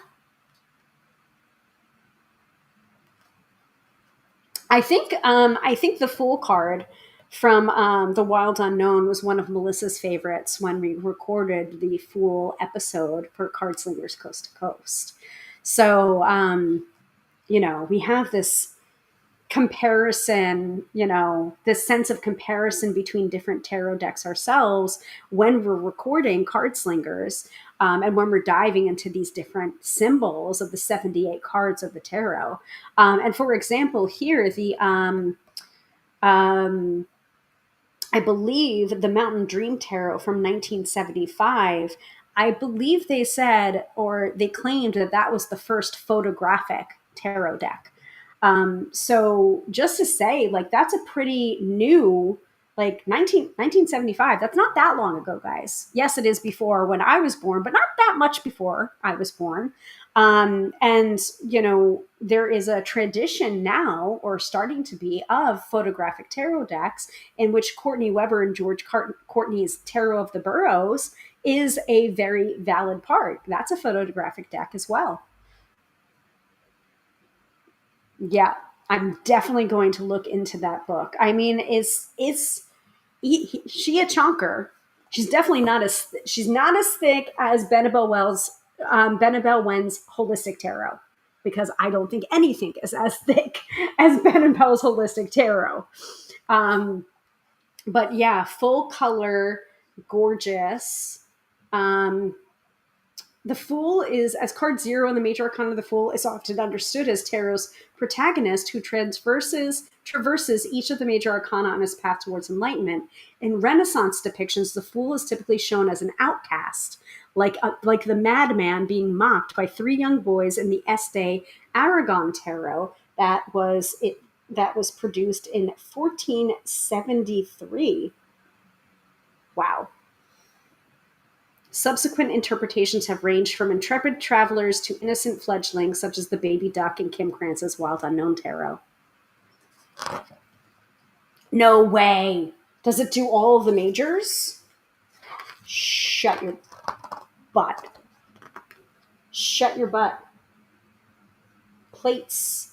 The following images chart artistic interpretations of tarot's trump cards from the 15th century to the present day. Page 156. Representing the heart of the tarot deck, these 22 hierarchically arranged cards illustrate archetypal figures, themes, and events that draw on the broad range of Renaissance visual references from jugglers, traders, popes, and emperors to personifications of virtues, heavenly bodies, and more cosmic forces like fortune, death, and time. Since the publication of Antoine Court de Gebellin's Monde Primitif, The Primitive World, which first posited tarot's magical origins incorrectly. That's where we got the Egypt connection, guys. The sequential order of what would come to be known as the major arcana has been read as charting a spiritual path linked variously to Egyptian initiation rites, the branches of the Kabbalistic tree of life, or the stages of enlightenment more generally. Although aspects of the card symbolism has crystallized over the years, the interpretive framework of the major arcana has remained malleable, allowing for personalized definitions that are tailored to individual practitioners and communities. Invoking perennial themes, the cards have maintained their cultural relevance by offering modern artists and tarot readers a fluid structure with which to explore personal growth and the journey through life. I love that description because it gives us a sense of like, yes, within that structure of the tarot, there is also freedom. I think I've said this before, so forgive me if I'm repeating myself, but it bears repeating. We need that structural framework of the tarot in order to then, like, we need to learn the rules of the tarot in order to break the rules of the tarot, quote unquote. But it's just like within that structure, comes freedom. Within that structure comes the guideposts or the anchor for our tarot interpretations with which we can then fly. Nice. So each of the subsequent selections pairs 2 cards from the 15th through the 18th centuries with 2 cards from the 20th and 21st centuries. Remarkably diverse in execution and approach, the cards convey subtle shifts in meaning while preserving core ideas through their use of symbolism, composition, and mood. They chronicle tarot's enduring artistic legacy over 500 years. All right, who wants to see what? We don't have time. We're already almost 2 hours in, and we still have to do the weekend forecast. I'm not going to forego that. But is anyone interested in a particular major arcana card? Call it out, because we already just did the Fool. So not the Fool, but call it out. That's page 157. Guys, by the way, new book smell. Second only to new deck smell.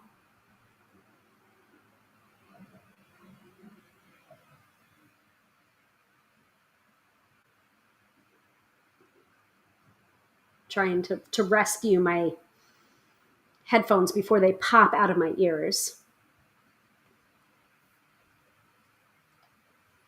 See, I want water, but I don't want to drip water onto this.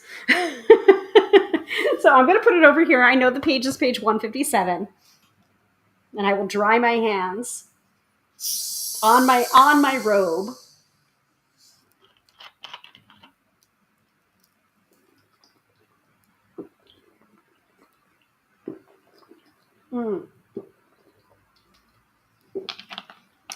Katie, I don't know if they have the Queen of Wands and the Pentacles. I think it's just the major arcana that they have in that section. So while I would love to show you the Queen of Wands and the Pentacles, I don't think it's there.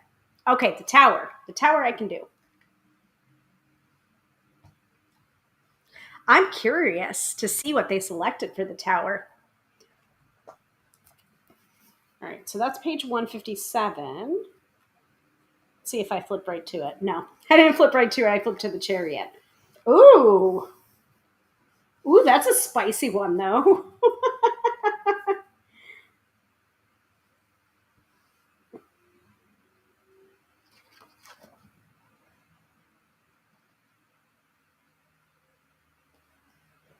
Some of these are a little bit spicy or racy. And you know what? I kind of like it. Okay.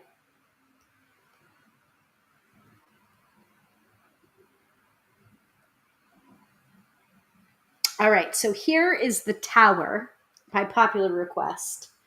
I'm going to hide that so you guys are able to see it. So we have the Apollonio de Giovanni workshop, the Tarot of Charles VI from Italy, circa 1460. Okay, in this hand here. Okay, we have the Tarot de Marseille from France, Avignon, circa 1760, right next to it.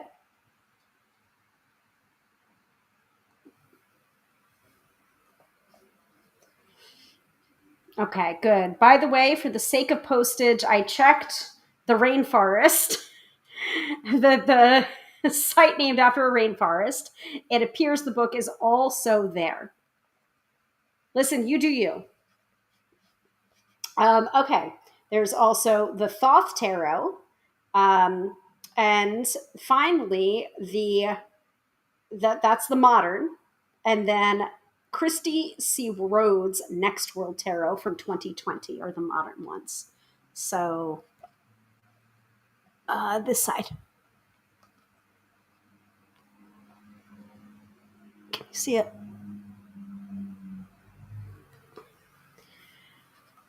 So the oldest surviving tower card. So this was another really, really interesting thing that I didn't mention, that they mentioned during the lecture, and everyone kind of like laughed. So unfortunately, some of like the big, again, there's no such thing as a good card or a bad card in the tarot. It is what it is, right? But there are definitely some perceived big bad cards in the tarot, like the devil, like the tower, like the death card. So they were saying that I think it was for, yeah, and they might mention this in the paragraph about the tower card. They were saying that there's very few older surviving versions of those types of cards, like the devil, like the tower, like the death card, because of its um, attribution to calamity, and not niceness, and perhaps bad luck.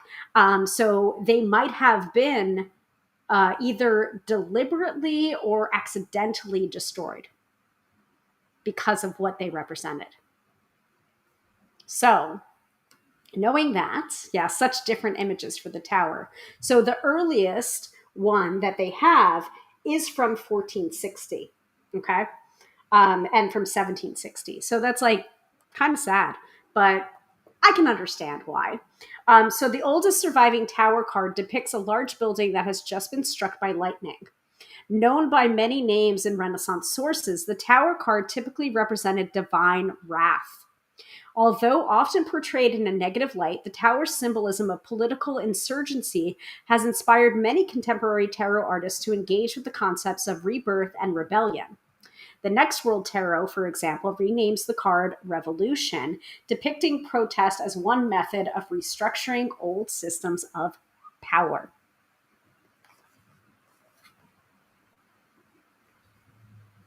Yeah, I know. I know. I get it. I get it. International postage was much, or as much as more than the book, sadly. I usually prefer to support the library. Understandable. Absolutely understandable. I get it. And Katie, I do think it's well worth to get this though. You know me. I know, guys. I know I'm an enabler. I understand. Earlier in the day, we were doing our Feral Friday readings, and I know Fran was there. Fran might be here now too. So hello, Fran, if you're watching either live or during the replay. But there was mutual enabling going on. So I will try and get y'all back for that, but I know I'm like the worst enabler, especially with the unboxing videos. So this is like kind of not an unboxing video, but it's kind of is, but it's kind of not. Um, yeah. Oh, good. Wonderful. Yeah, definitely check that out. So as I was walking through the exhibit, and you can see it for some of the signs that I took a picture of, so I knew what I was taking a picture of. They have a little QR code, and you click on, you can, activate the QR code, and then it comes up with the audio of that section of the exhibit. So perfect. That's wonderful. So if you guys want to check out the exhibit in some way, shape, or form without actually going there, you can listen to some of the audio for the exhibit. Yeah, I love hardcover museum books of exhibitions. Me too. And I mean, like that honestly, like like when I picked this up, um, I was just like, oh my gosh, it reminded me of my book. Which I did bring with me and I did show to people because I didn't even get a chance to see if they were showing it in the gift shop because I only had 15 minutes to shop before they closed. So, and before they closed, they closed and then they reopened to the people attending the lecture. So, for the people attending the lecture. So, but the gift shop would have been closed by the time we got out of the lecture, understandably. So I was just like, I was trying to definitely like, get my stuff and get out and not delay the workers there. Um, so I didn't actually check if my book was being sold. But as you know, Benevolent Corvus, Sophia, who was my apprentice a few years ago, she had gone to the Morgan Library and they were doing an exhibit on coins. And so they had taken out a portion of Visconti Sforza, the Pentacle suit, and had them on display with the ancient coins that they were also displaying, I guess. And so she went into the gift shop and she specifically took a picture and she said, your book is being sold at the Morgan Library. And I'm just like, ah! So that was kind of crazy. And so I was just like, oh, I wonder if they're selling it again. They weren't selling it at the time that me and my husband went last year. And then I also found out that they weren't showing the tarot cards publicly. It was part of the private collection. And so whoever I spoke to, I guess last year, was like, next year. And I'm just like, I can't wait that long. But like then is now. So I got to be able to see them. But yeah, I did say to the girl that rang me up for this and the other book, by Susan Wands, I was just like, she was like, do you need a bag? And I'm like, no, I have this one. And so I brought my tarot bag that I had bought, or my husband had bought for me at the gift shop. So she was laughing. So I was like, no, I don't need a bag. I got my own. And I was just like, and also my book is in my bag. And she's like, oh my God, that's so cool. So, I didn't want to hold her up from bringing other people up, but I was just like, my book was also sold here. So I was like very, very geeky about it. So yeah, like so some of the cards were lost because they were either deliberately destroyed or accidentally destroyed. And so one of the gentlemen who was one of the co-curators of the exhibit had mentioned that during the talk, and he was just like, yeah, um, that was um, that was something that really had that was really like disappointing. Another thing that he said, because it was kind of like what surprised you the most about the exhibit, and that was something that we got like um, I guess index cards to ask any questions that we wanted to, like at like the Q&A portion after the lecture. And I didn't end up asking any questions because during the chorus of the lecture they ended up answering all of the questions that I had. But one of the most surprising things that he said was what I mentioned earlier, where the best piece of preservation, and most of the time the best piece of preservation that we can get as historians, is the very sources that would decry the usage of that, or like the games, like I was mentioning before, how it was a religious text or a sermon about the evils of game playing, which included tarot, but this was tarot as a game, not tarot as divination, because it hadn't become a form of divination yet. It was still a part of game playing, like card playing. And so it was decrying the usage of cards for game playing, and in decrying it, ended up being one of its best sources of preservation of the feeling of how it was used during the time of the Renaissance and what it was used for during the Renaissance. So I thought that was very cool. All right. I'm seeing we're coming up on 2 hours, guys. So this was kind of like a woo. So thank you all so much for watching. I hope I did the exhibit as much justice as I possibly could.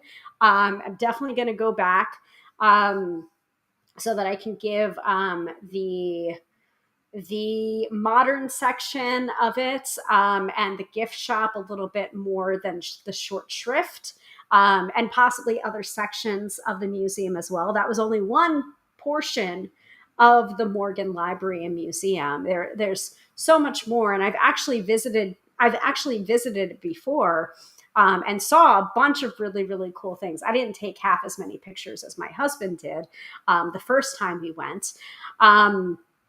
But like they have some really old copies of the Gutenberg Bible there.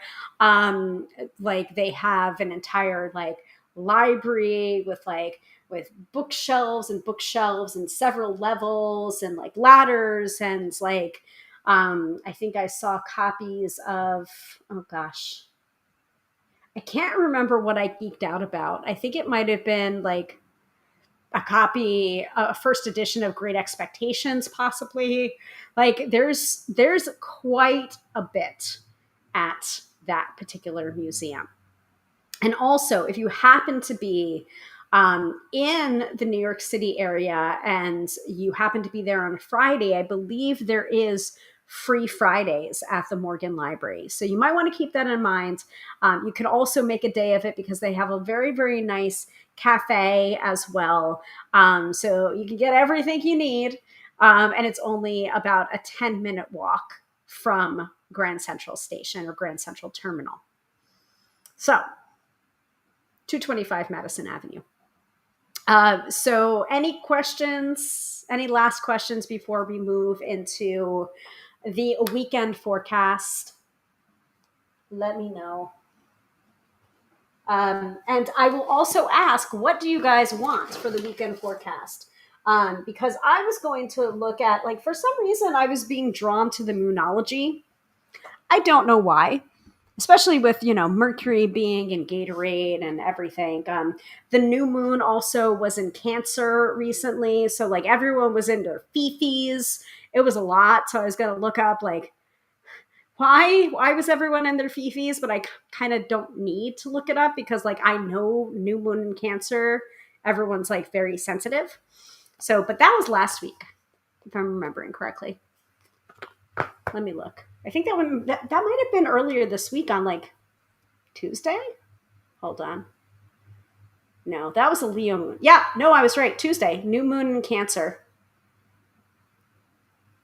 But I mentioned that, didn't I? Yeah. New moon in Cancer, ideal for upgrading your home office because, the sign of Cancer really likes to be homebody sometimes. So that might be the reason why people are being so sensitive, though. So,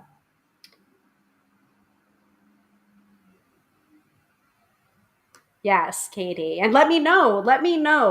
I will want to go visit that museum if I make it back to NY. You have sold it well. Oh, fantastic. Well, if you happen to be whenever, and this goes for all of you who are watching, whether you're watching the replay or you're watching live, let me know if you're in the New York City area. I think I am going to be possibly doing this for a couple of my tarot students. Is like asking, like, hey, who wants to go before October 1st? Because I think I'm definitely way before October 1st because I was just updating, by the way, my events page because I realized that it was way out of date. So I made it a point today to update my events page with everything I'm doing, all of the different workshops I'm doing, private events, and tarot conference appearances as well. So like, for example, I've also added the dates of my exclusive live tappings in High Vibe Honey with my referral link as well. Um, so, oh, good. Perfect. The links are working. I should have checked. I should have checked that the links were live and working. But I do have those dates for July, August, and September. They're mostly going to be on Tuesdays on different themes in the app, such as this month it's sex and sexuality. In August it's confidence, and in September I believe is devotion or devotion to self. I'm not sure about the September theme.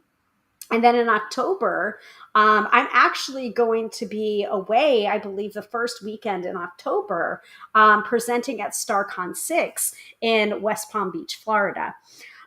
So that has also been added to the event calendar. I also blocked off for private events in October, specifically Saturday the 24th and Saturday the 31st. Not necessarily that I have two events lined up, but because those are the last two Saturdays in October, and I know people are going to want a tarot reader for their Halloween parties, because that's just how it be. Now in November, keep in mind, we've got Kitchen Table Gathering by popular demand. You guys asked for it. You asked for it, and it is back. It is returning. So that is November 6th through the 8th. Friday, November 6th through the 8th. I think I'm going to be teaching on Saturday morning, if I'm remembering correctly. So at StarCon, I am teaching tarot, using tarot for spell work. And at Kitchen Table Gathering, I am teaching tarot and tapping, learning the tapping points, along with ways to introduce your tarot cards into the somatic practice. Now, I know also that Bo will be teaching, Melissa will be teaching, Jade will be teaching as well. There will be tacos and ice cream. There will be a visit to the City Museum in St. Louis. That might not be an official part of the Kitchen Table Gathering, but it's certainly going to happen. I will be getting tacos and ice cream. I cannot not. So those events have been added to the events calendar. And also, weirdly enough, guys, as I was working on that particular task, I'm going to go ahead and drop that into the chat as well. You can find me at tarotbyhilary.com. That is my main link to my website.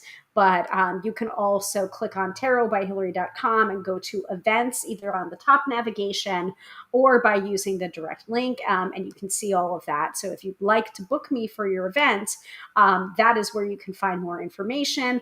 Also, shoot me an email. Let me know what you're thinking of. But as I was working on that, I've actually been reached out to possibly give tarot readings at a movie theater for the release of a certain movie that is a sequel to a very, very popular witchy movie. And they literally contacted me while I was updating my events page. So like, if that's not synchronicity, I don't know what is. So, all right. Katie is saying dealer's choice. So dealer's choice, you know me. You know me. And by the way, this tarot pouch also came from the Morgan Library, and it is a match to my larger tote bag. And of course, what do I keep in here? Not tarot cards, but an oracle deck. 2, in fact. So we are going to be going with my mega deck. That is a combination of the Work Your Light Oracle and the Starseed Oracle, both by Rebecca Campbell, with artwork by Danielle Noel, who is the artist behind the Starchild Tarot and the Moonchild Tarot. So let us see what we have in store for this weekend. And thank you all so much for watching this mega edition of the Tarot by Hilary podcast and this exploration through the exhibit. of tarot, Renaissance symbols, and modern visions. I know, Katie. How exciting to do readings at the movies. I'll give you 3 guesses which movie it is. You'll probably guess on the very first try. But I don't want to jinx it by saying it. Oh, interesting. I don't know if I'm vibing with that card, so I'm going to grab another one. So this weekend, we have a combination of 2 cards from 2 different decks, the 2 different decks. So we've got the first one is Star Brothers from the Star Seed Oracle, which is Horus energy, protection, loyalty, safety, and trust. And then we also have from the Work Your Light deck, Don't Dim to Fit In. I feel like we've received this card before. How are you dimming your light in order to fit in? So it's a combination of those 2 energies we've got going on right now. So I'm going to go ahead and grab the guidebook, first of all, for the Star Seed, and then we'll do the Work Your Light. Actually, yes, from the Star Seed first, because that's what we pulled first. I am not displaying it. I am neither confirming nor denying, but yes. Yes, I'm jazzed about it. I'm like trying not to jinx it because I'm back and forth with their events coordinator right now. So I'm just like, I don't want to say it out loud and jinx it. But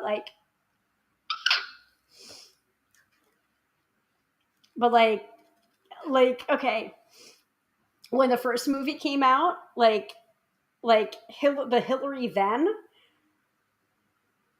if the Hilary then knew the Hilary now, they would be fucking jazzed. They would be like, holy shit, you're so cool. And I think that's a really good way to think about things. Like if you're like on the fence about certain things and you're just like, oh, should I do it? Should I not do it? It's just like, what would your younger self say?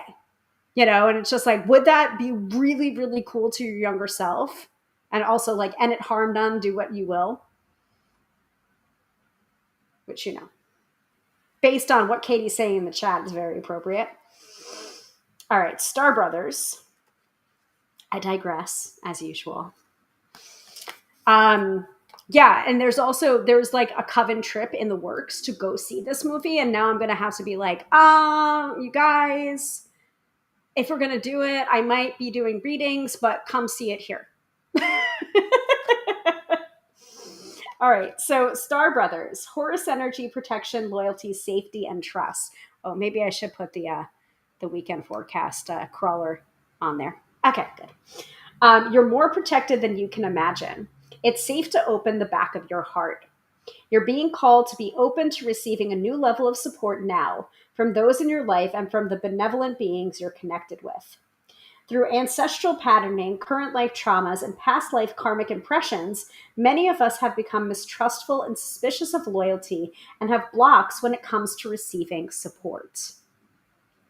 We've learned that we need to go at life alone, that it's not safe to let our guard down and our heart open, that the world isn't a friendly place. The Star Brothers want you to have a new experience of life on Earth. They want you to feel deeply secure and safe. Even if you're going through a difficult time, probably especially if you're going through a difficult time. They want you to hand over your fears to them, to see them as opportunities to let in more love. They're guiding you to stay open to receiving a greater level of support than you can ever imagine, both in this world and beyond. To call in your team of loyal protectors and supporters, both physically and energetically. They want you to learn to soften through life's ups and downs and to learn to open your heart, especially when it most wants to harden.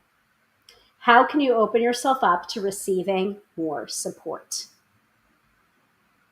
So that's Star Brothers. That's the message from Star Brothers, okay? And we're also getting the message of not dimming to fit in. And how are you dimming your light in order to fit in? So that might be also the other way of calling in support, where it's just like one card is informing the other card of like how to do it. It's like, how do I call in more support? You don't dim, you speak up more. So don't dim to fit in is coming from the inquiry cards suit in this particular oracle deck. And I will hold that up. Yeah, that card hits me hard. It hits me hard too, because I was realizing that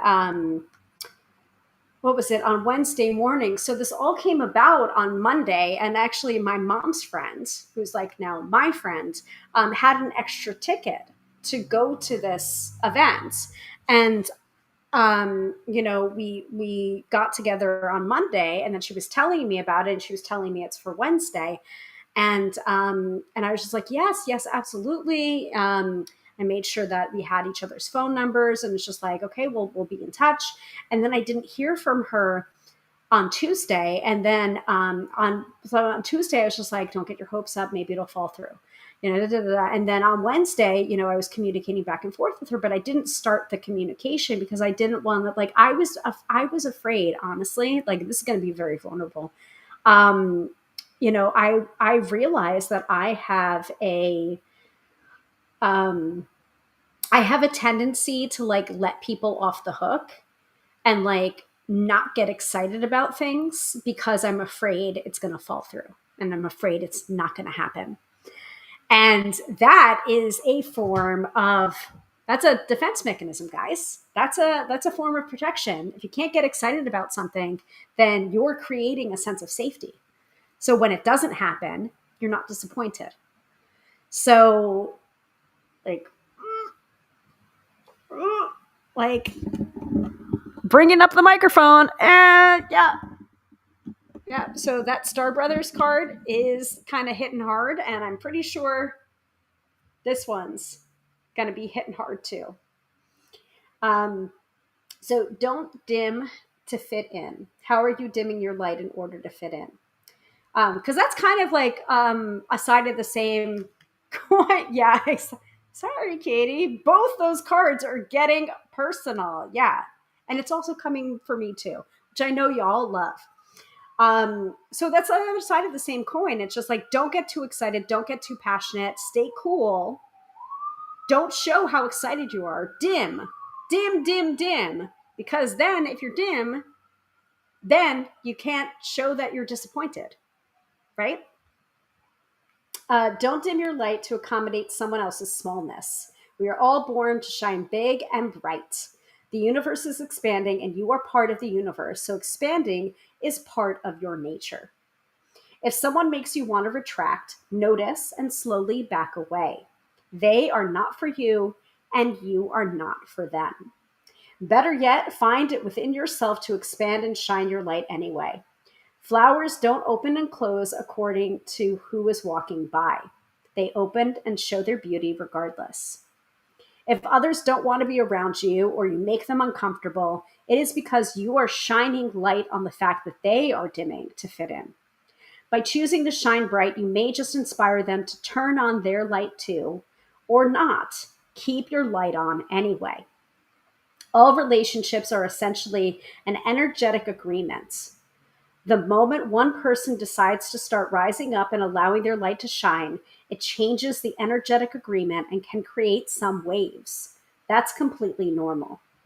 The relationships that are meant to last will adapt to the change in energy. Others won't because they were likely born under the proviso of, I love you as long as you don't shine brighter than me. That's okay. Not all people are meant to be in your life forever, but the lessons they teach us can still live on. How are you dimming your light in order to fit in? Well, now that I'm feeling suitably called out, and I hope you are too, I think it's time to end the broadcast. This was kind of an epic one. Again, I really, really hope if you are in the New York area and you love tarot a little bit or a lot, if it's your livelihood or not, if you're a professional or you're an amateur reader, if you only take out your tarot cards for yourself, that exhibit is still for you, and you should go. And these cards are for you as well. So once again, thank you all so much for watching. And we do this every Friday night, 6:30 p.m. Eastern Standard Time. Whether or not the Book of Face works, like, I can't wait for Mercury and Gatorade to be over. I think it's over by the end of this month. Here's hoping. Like, whew. Yeah. Yeah, I know, right? Brain lists a pile of examples of light dimming. Yep. It's time to take those away one by one by one. So just remember, we're here every Friday night, 6:30 p.m. Eastern Standard Time, teaching on a variety of tarot and divination and magical topics. And once again, I am Hilary, professional tarot reader and EFT tapping practitioner, here to demystify the mystical and put you in touch with the most beautiful of gifts, your own intuition. Because yes, my friends, do not argue with me. You have intuition. You're very welcome so much for the forecast and the presentation. And you also deserve a wonderful weekend as well, Katie. So I will see you all next week, same bat time, same bat channel, Friday at 6:30 p.m. Eastern Standard Time. And if you'd like to suggest a possible topic for next week's episode, let me know. Any particular tarot or oracle decks that I can feature, let me know as well, because I can send out requests to the publishers and get reviewer copies. So, all right. Have a good one, everyone. And as always, bye.